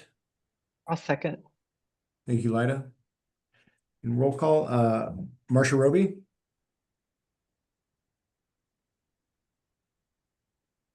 Yes. Danny Steyer? Yes. Lida Scoggin? Yes. Greg Walsh? Yes. Matt Fogarty? Yes. Dax Albrecht? Yes. And Shelby Lamb? Oh, Shelby, I didn't catch you. Is that a yes? You're muted, Shelby. That's, He's been. that's a yes, okay. He's having trouble with his phone logging in and logging out, looks like. Yeah. So, Well, we got you now. That's good. So $19,000 to the Dixie Fire Canopy Project is approved. And Michaela, I think again you kind of know the drill, but the grant agreement will come out here soon, and then I'll get these minutes wrapped up sooner than later, so that can go on record, and those funds can be released. So thank you very much. thank you all very much for having me and letting me pitch to you again. I appreciate you all. All right, good. Have a nice day. You keep also. it going, Michaela. Thank you. All right. So last item on our agenda are community member updates. And Danny, to your point earlier about let me just kind of like a little bit of a scene setter here. So with the general dollar amount that you had in your treasurer's report today, and I'm going to do math in public here real quick, which is always a scary prospect, but Let me jump in. Let me just jump in. So the current budget, current balance is $607,498.57. That's the current amount that we have in Yeah, the Dixie Fire. And then, we got $304,000 committed, $304,620 committed out there, and 300 of that is for the Rancheria. the Rancheria, right? But so that leaves us $302,878.57. Mhm. If we take out what we just committed to right now, it'll drop us to $207,152.57. So around $207,000 we had left. So I think that's where you're going, Patrick. I just thought That's exactly right, Danny. Yeah. So I just wanted to kind of, yeah, just to have these ballpark numbers in your head as we move forward, so that's $207,000, $152 that is remaining, untouched. And we also just heard from the Innovation Hub, and Bliss Branding, that's $75,000. So if we incorporated, Right. if that does, let's say in 2 weeks you move forward with that drops us down. I've got that number too. If we went forward with that in 2 weeks, we'd be down to $132,152.57. So that's $132,000. And I know that we do have a grant forthcoming from the Dawn Institute for the Indian Falls Water Project, which was to the tune of $70,000 or $80,000. That was ballparked. So then it would drop us down to roughly $50,000 remaining. And what I wanted to do was turn things over to Lida. She sent us all an email with a potential opportunity that Warner Valley has now.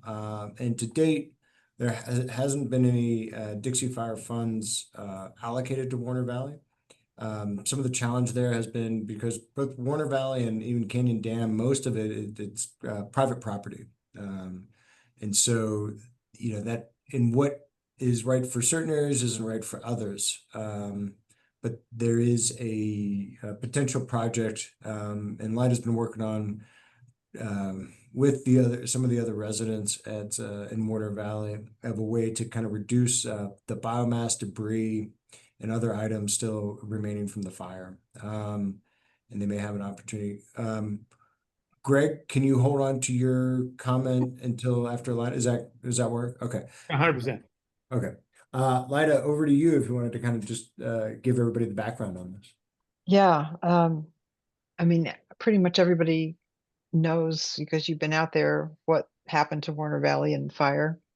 And what we've been trying to do for the last umpteen months is to find a way to deal with a lot of this down timber and slash and piles of sticks that are building up all over the place that both create a fire hazard and create some environmental issues for the overall watershed.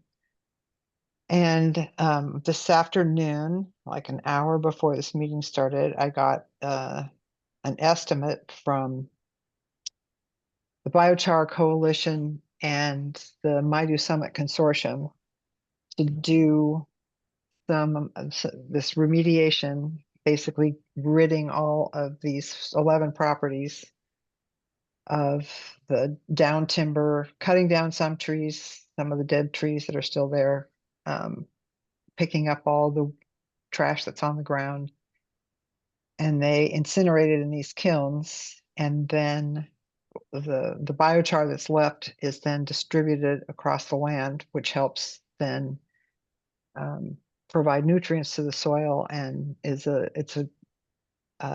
amendment to the soil basically, which ends up being a plus all the way around. So the idea is the Biochar Coalition it's a nonprofit 501c3 nonprofit that is trying to generate interest in this method of disposal of biomass, which has become, as I think we all know, a huge problem.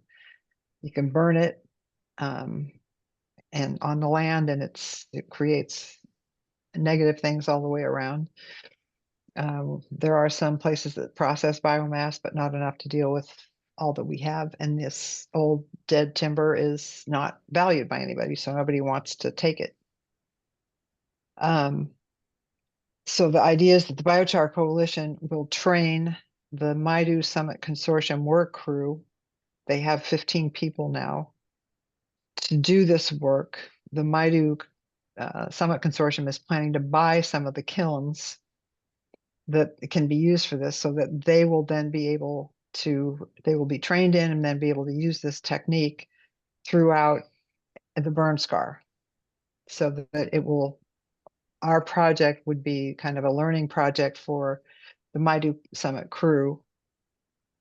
And it would also, oh, by the by, get rid of a lot of our trash that we are trying to get rid of. So that's the summary. And the estimate I got today from the Biochar Coalition and the Maidu Summit was $108,000 to do 11 properties that they came out and looked at last week. So we're very excited about it because it solves so many problems and creates a new skill for the Maidu Summit Consortium that can be used anywhere. So that's where we are. Okay.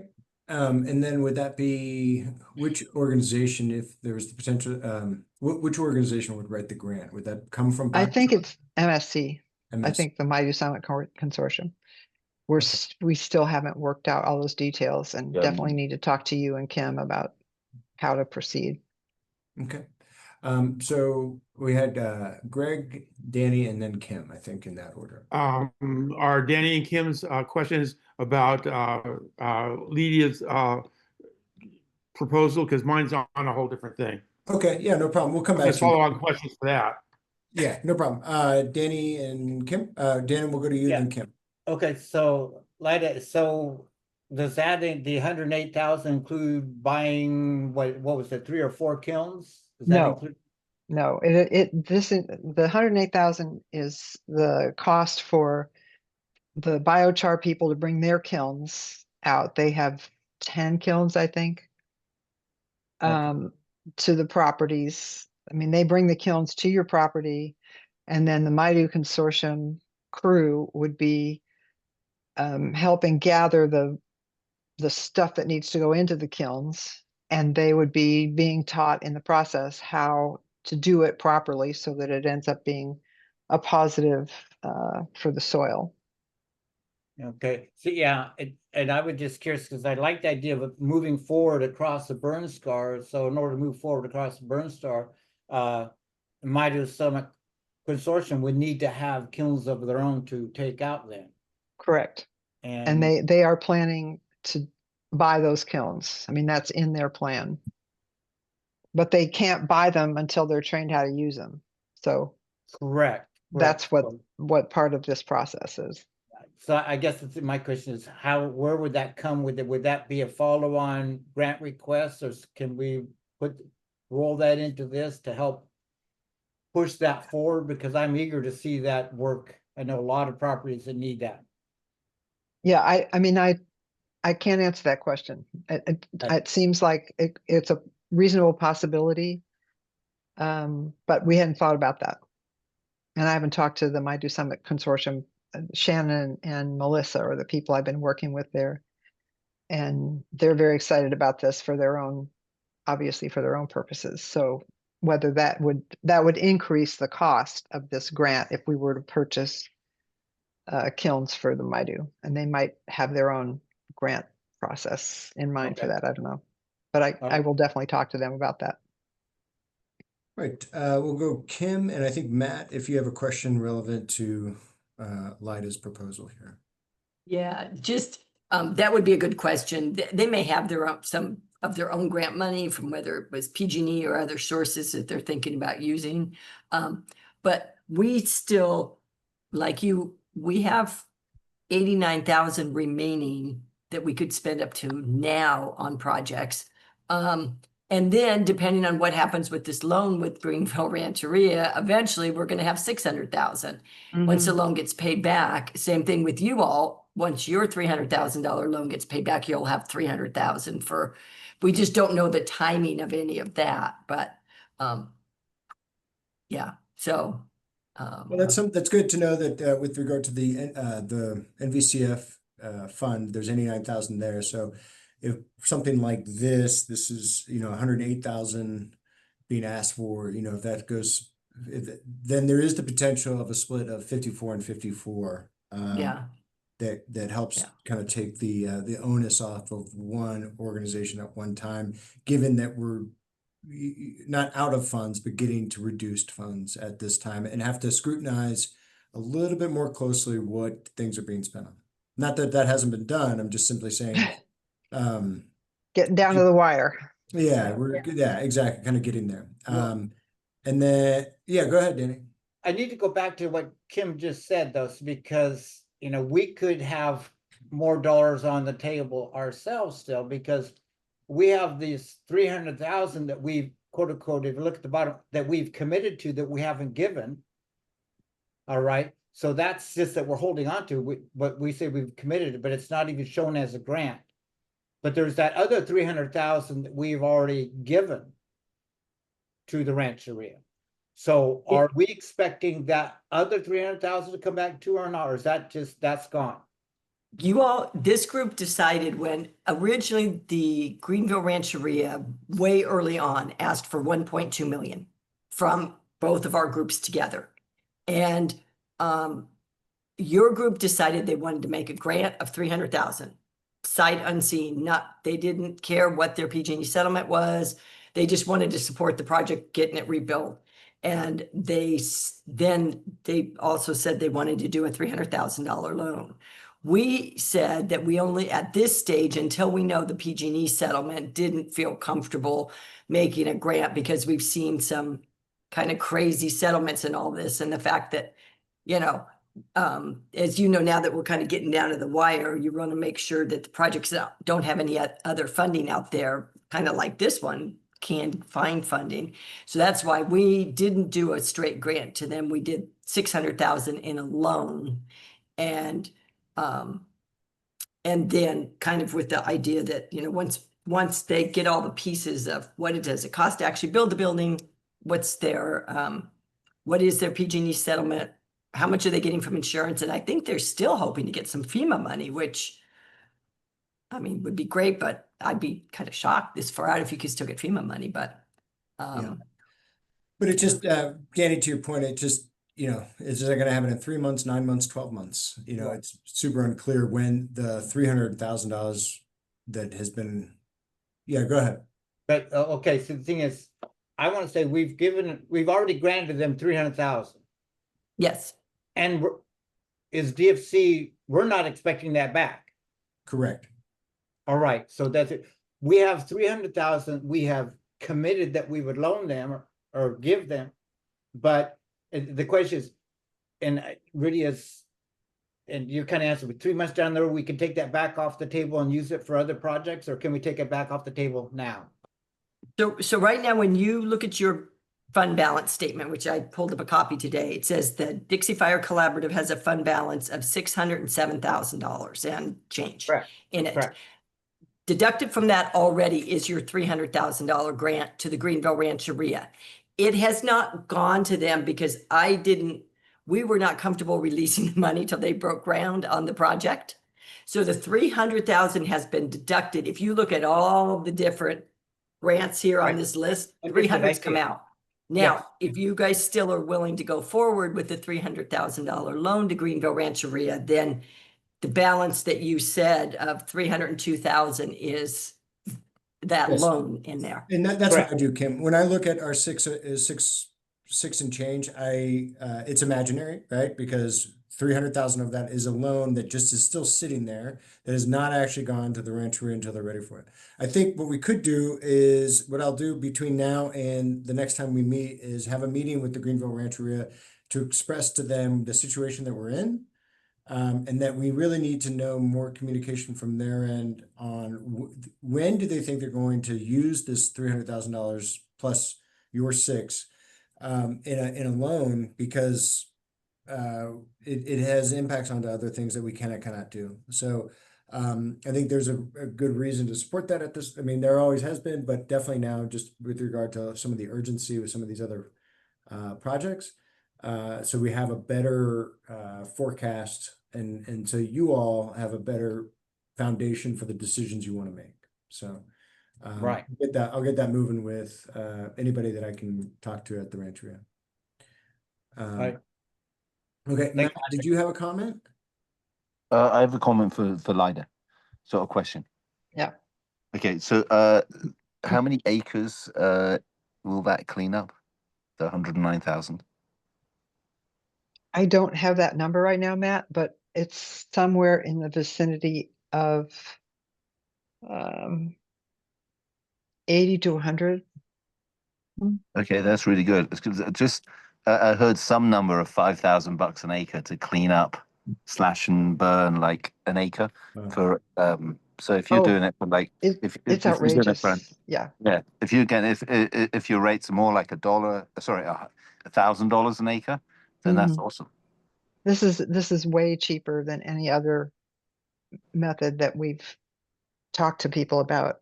And we have a way to do it. I mean, the other problem has been you can't find people to do this work. So anyway, yeah, it's all the way around. It's a much better solution. That sounds great. Oh, and then just one other question, not for Lida, but more for Kim. So, how much between DFC and Almanor Foundation? How much? Sorry, North Valley Community Foundation. Between these two organizations, how much have we actually given to the hospital project?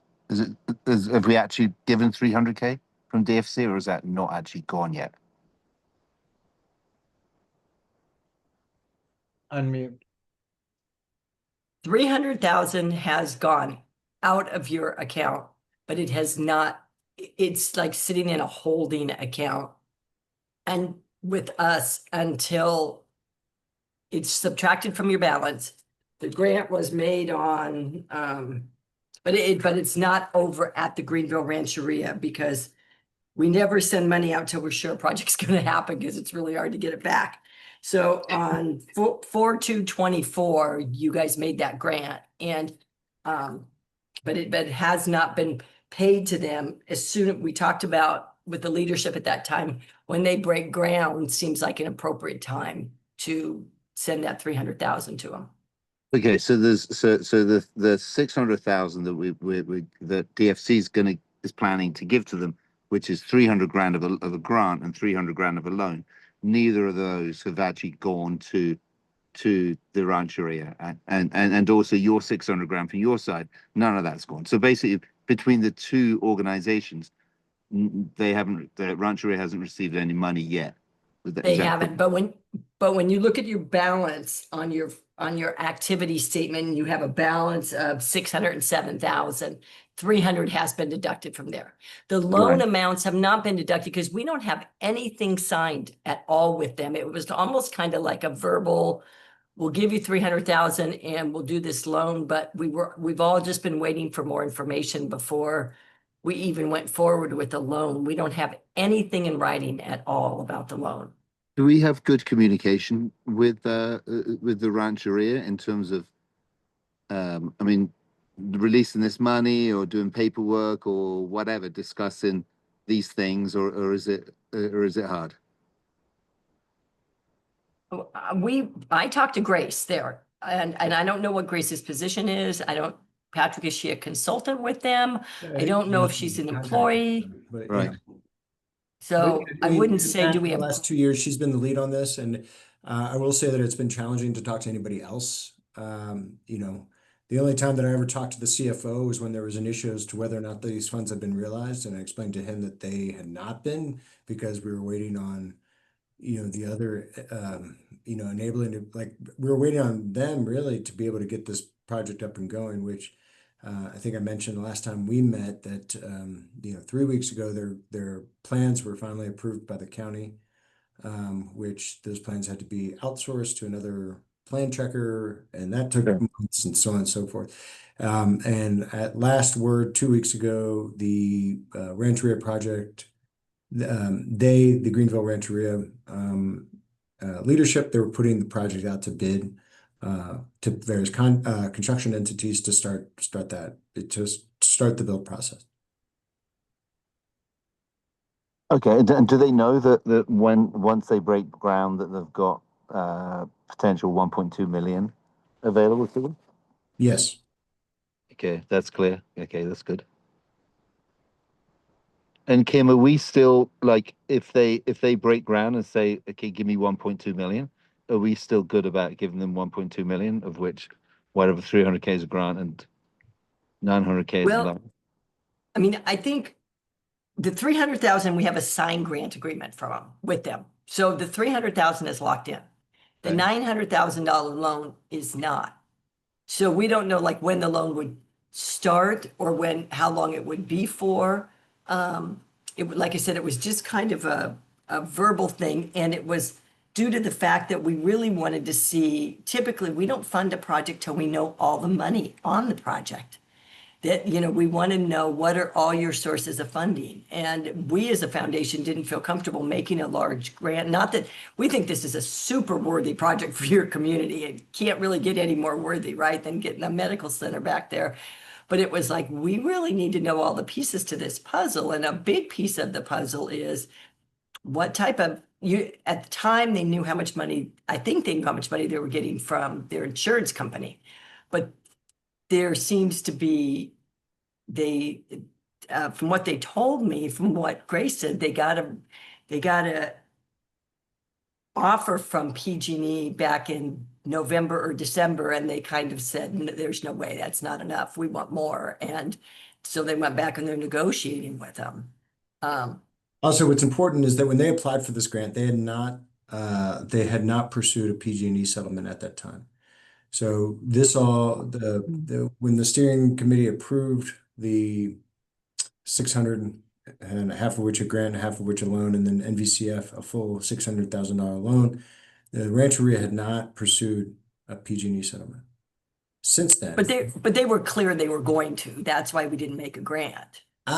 Yeah, I don't think they were clear they were going to either, because it was sort of newfound information where they decided to pursue one in November of 23, well after we had discussed anything. And so the process now is going to come up on 2 years for them this fall, and they still have not, according to anything that's been communicated, have not received anything from PG&E yet. So, but Matt, they might receive a dollar amount where $1.2 million is a pittance compared to what they're getting from PG&E, and they might just decide, you know what, thanks but no thanks, we don't even need the money because we have more than enough. Or they might get, maybe that final agreement is not what they thought, and they will need this money to kind of make that facility a reality. Unfortunately, right now, in either event, there's just not enough information known.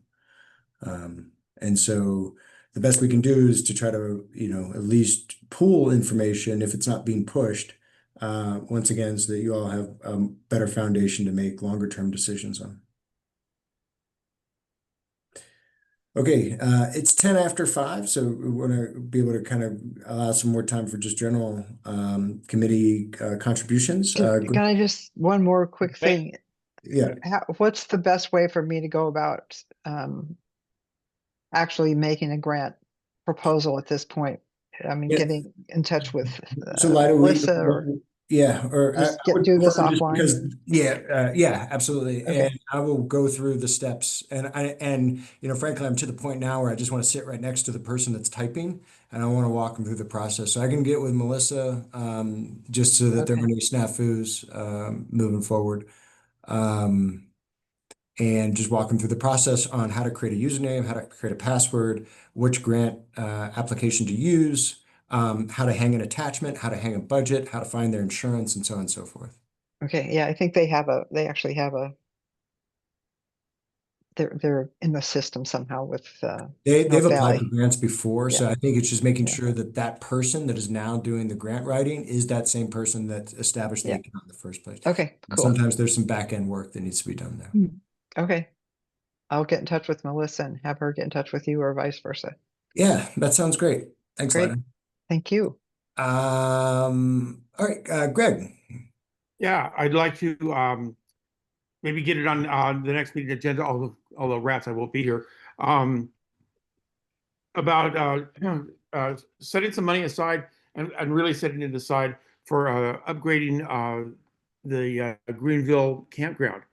I'd like to, I really think in terms of I mean, and we can talk about this more, but in terms of like introducing people to the valley, I think that'd be a lot more bang for the buck, like the Century Ride, different kind of events. If we had a place for people to stay, if we had like flush toilets and showers and stuff, I think that that would be much more bang for the buck than 70 grand to this website. I mean, people actually touring and having a place to stay. And I think I'd really like, I don't know, I mean, I know everybody wants to leave now, but I think that if we could set aside X amount to get that started, I mean, $200,000, I think would be, I mean, I don't know how much we have left, but I think that it would be cheaper than building a motel. We could expand that parking lot. Most of the campground, most of the infrastructure is basically there. I mean, you can speak to that. I mean, and I know that we need to talk to the Forest Service more. I'll provide some more updates on that. I will put that on the agenda for next time, Greg. And just for everybody here, Greg and I met with Leslie Edlund and Marcia, or not, I'm sorry, not Marcia, Erica Bresnovich out at the campground last week. And dating back about 13 years ago, there was a plan to add additional RV sites to the Greenville campground. And there is the potential that there's existing PG&E, to what degree the utility is actually run from the road over to the campground still needs to be determined. And then also the Indian Valley Community Services District has water going there. And then they may have a septic already available there. So trying to get a rep from both PG&E and the CSD. CSD has a new utilities manager, so he and I have plans to make plans to go just walk around and kind of see what existing infrastructure is there. And then with talking with Leslie and Erica, the potential to increase that campground either even by a few sites, and then to renovate it to the point where there's like at least a shower house that has running toilets and showers available, and just to develop it a little bit more is definitely there, and that's a project that the Forest Service has thought about doing, but just hasn't been able to kind of move it along. So again, what the potential dollar amount would be, Greg, we still have to kind of figure out like even a ballpark of what the scope of work is for something like that. And then it's, one of the things that they mentioned is that it's almost easier if we don't contract through the Forest Service because of just some of the federal bureaucracy that exists in order to do those things, that if it's kind of like a mostly baked plan, that's a little bit easier for them to be able to sign off and get those improvements made. So that's Why a I'd like to set project in money the hopper. aside, to get something started. Yeah. That's why I'd like to set some money aside to get something started. 'Cause I Well, think we it should kind of do goes it all. back to that Greenville Rancheria question with the outstanding $300,000, like that's a good opportunity right there. It remains to be seen of how that could be done and spent. But I'll definitely put that on for next time, Greg. Okay. Marcia, do you have anything for the team? I just wanted to say, I don't think we've ever given any money to Warner Valley and all these years. We have not. And so I just think it's time for LIDA to be able to do that. So yeah, hopefully you can bring something to us in 2 weeks. Thanks, We can Marcia. vote. We'd be really happy about that. Yeah, definitely. Thanks. Danny, do you have anything else you'd like to offer? I still have a burning question of what do we do for a coordinator Oh, yeah. So with regard to, I mean, based off of the funds that are available and what we have, so I'm with, well, as long as you'll have me, I'm here at least till September 30th. So that's the date that I'm working on. And, of note is on the Dixie Fire Coordinator Fund, there's just over $60,000 left in that. So money not spent there, Kim, correct me if I'm wrong, but theoretically would fold right back into the Dixie Fire Fund. So any money not spent on the Coordinator Fund. So that would be potentially, by the time we get to the next month, maybe there's 15 change left there, but that could be rolled back into the Dixie Fire Fund. The reason why, like, if a number of these dominoes start to fall over the next 2 months, because we're talking about some fairly sizable grants, even if the 108, if that goes for Warner Valley, and then the move-in one, if that's something you all want to pursue on, or even the Dawn Institute one, which was to the tune of $70,000 or $80,000. Based off of the available funds we have right now, that's it. I mean, then that Dixie Fire Fund is more or less depleted, with the exception of the $300,000 loan that we just talked about. But I don't know that it makes sense for me to tap dance for months and months and months waiting for $300,000 to come back from the Greenville Rancheria, if that's all the money that is still left, because now I'm just spending money out of the coordinator fund to exist and not, and granted, there's other things, but at this point, if you recall in the timeline, the county would have hired a long-time recovery coordinator at this point, which has not occurred. And some of these other projects would have gotten off the ground at either the CSD or the county level. Those all still remain to be seen, just because it's just taking more time.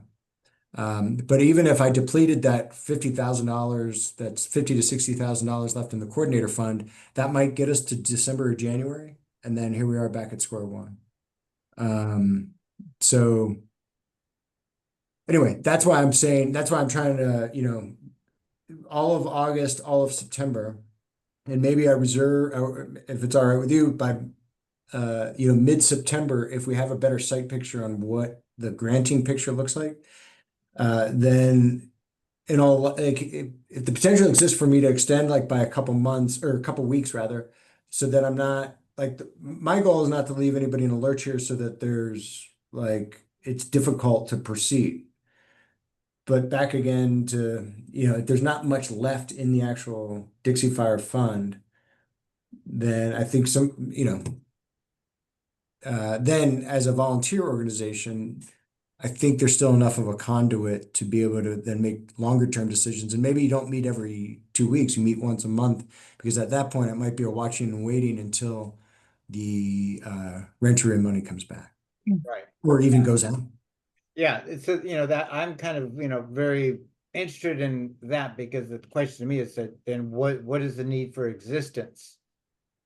Do we need to have a Dixie Fire Collaborative existing, or do we roll it to the mother corporation, the North Valley Fund, to manage that the last 300,000? So that's a question there, and kind of the other thing too is I'm gone September, so Okay. you won't have a That's good trip. to know, Danny. You're gonna have to have maybe I've talked to Sherry or something to step in. I'm gone September. Okay. So I'd like to try to do as much as I can to get this as close as I can, and so just let you know. Thanks for that, Danny. Greg, anything else? I'm good. Okay, Matt, anything? Yeah, so a year ago or so, or maybe 2 years ago, I mentioned the Welcome to Crescent Mills signs that I was kind of working on. I had a graphic designer put them together, and at the time it was like, okay, do you have permission from Caltrans? The answer was no. Anyway, now I've got much closer to that, so I'm working with Mark Cruz, who's the public works guy, and basically it's going to be Welcome to Crescent Mills signs ×2, and then also a radar speed camera thing. Okay, So great. so public works will like organize it with Caltrans, but they need money for the to pay for the sign and for the plan. We need a stamped plan for how we're going to design the entrance sign thing. And then there's the cost of these radar things were like $8,000 a head. Anyway, probably it's going to be like a $30,000 project, because each radar thing's $8,000, and then all the rest of that stuff. I'm gonna be asking. I mean, when we originally discussed it like 18 months ago, it sounded like we'd be happy to fund it, but maybe it'd be better that the chamber does it, funds it, and also you have to get permission. That was kind of like the feedback, but now I'm really close to getting permission, and so there could be an opportunity in the next go round to fund part of that or some of that or whatever. But anyway, that's something I'm working on. Okay, thanks, Matt. Dax, anything for the team? Just we're kind of have been stalled a little bit on getting our water system grant in through the Dawn Institute, but basically we just had to have the Dawn Institute board review it before we're submitting it, but it's basically finished and should be submitted this week. So I hope to get that on the next agenda. Okay. Thank you. And Shelby, anything for the team?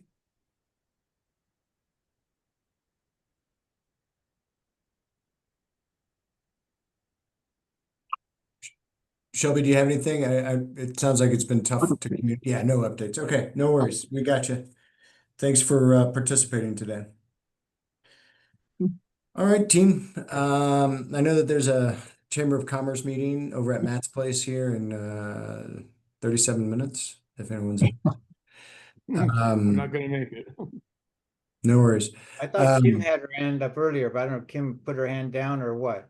Well, Kim, yeah, no, it was just a point of for the Dixie Fire Collaborative, or for the Dixie Fire Coordinator. Originally, that grant was funded with 145,000 from NVCF and 99,000 from Dixie Fire Collaborative. So when that closes up, it may go back to the two funds. But to be honest with you guys, as you know, we don't really spend any money unless you guys think it's a good idea. So even if and when Patrick leaves or whatever happens, we'll still want to have some type of group of people who meet periodically to review proposals and say, yes, our community needs this, or no, we don't, because we're not in the area. So we really look to you all as our kind of guiding light for what's needed. So yeah, so on a percentage basis, whatever the remainder is would go, part of that would go to the North Valley Community Foundation Dixie Fire Fund, and then the other back to the Dixie Fire Collaborative Dixie Fire Fund.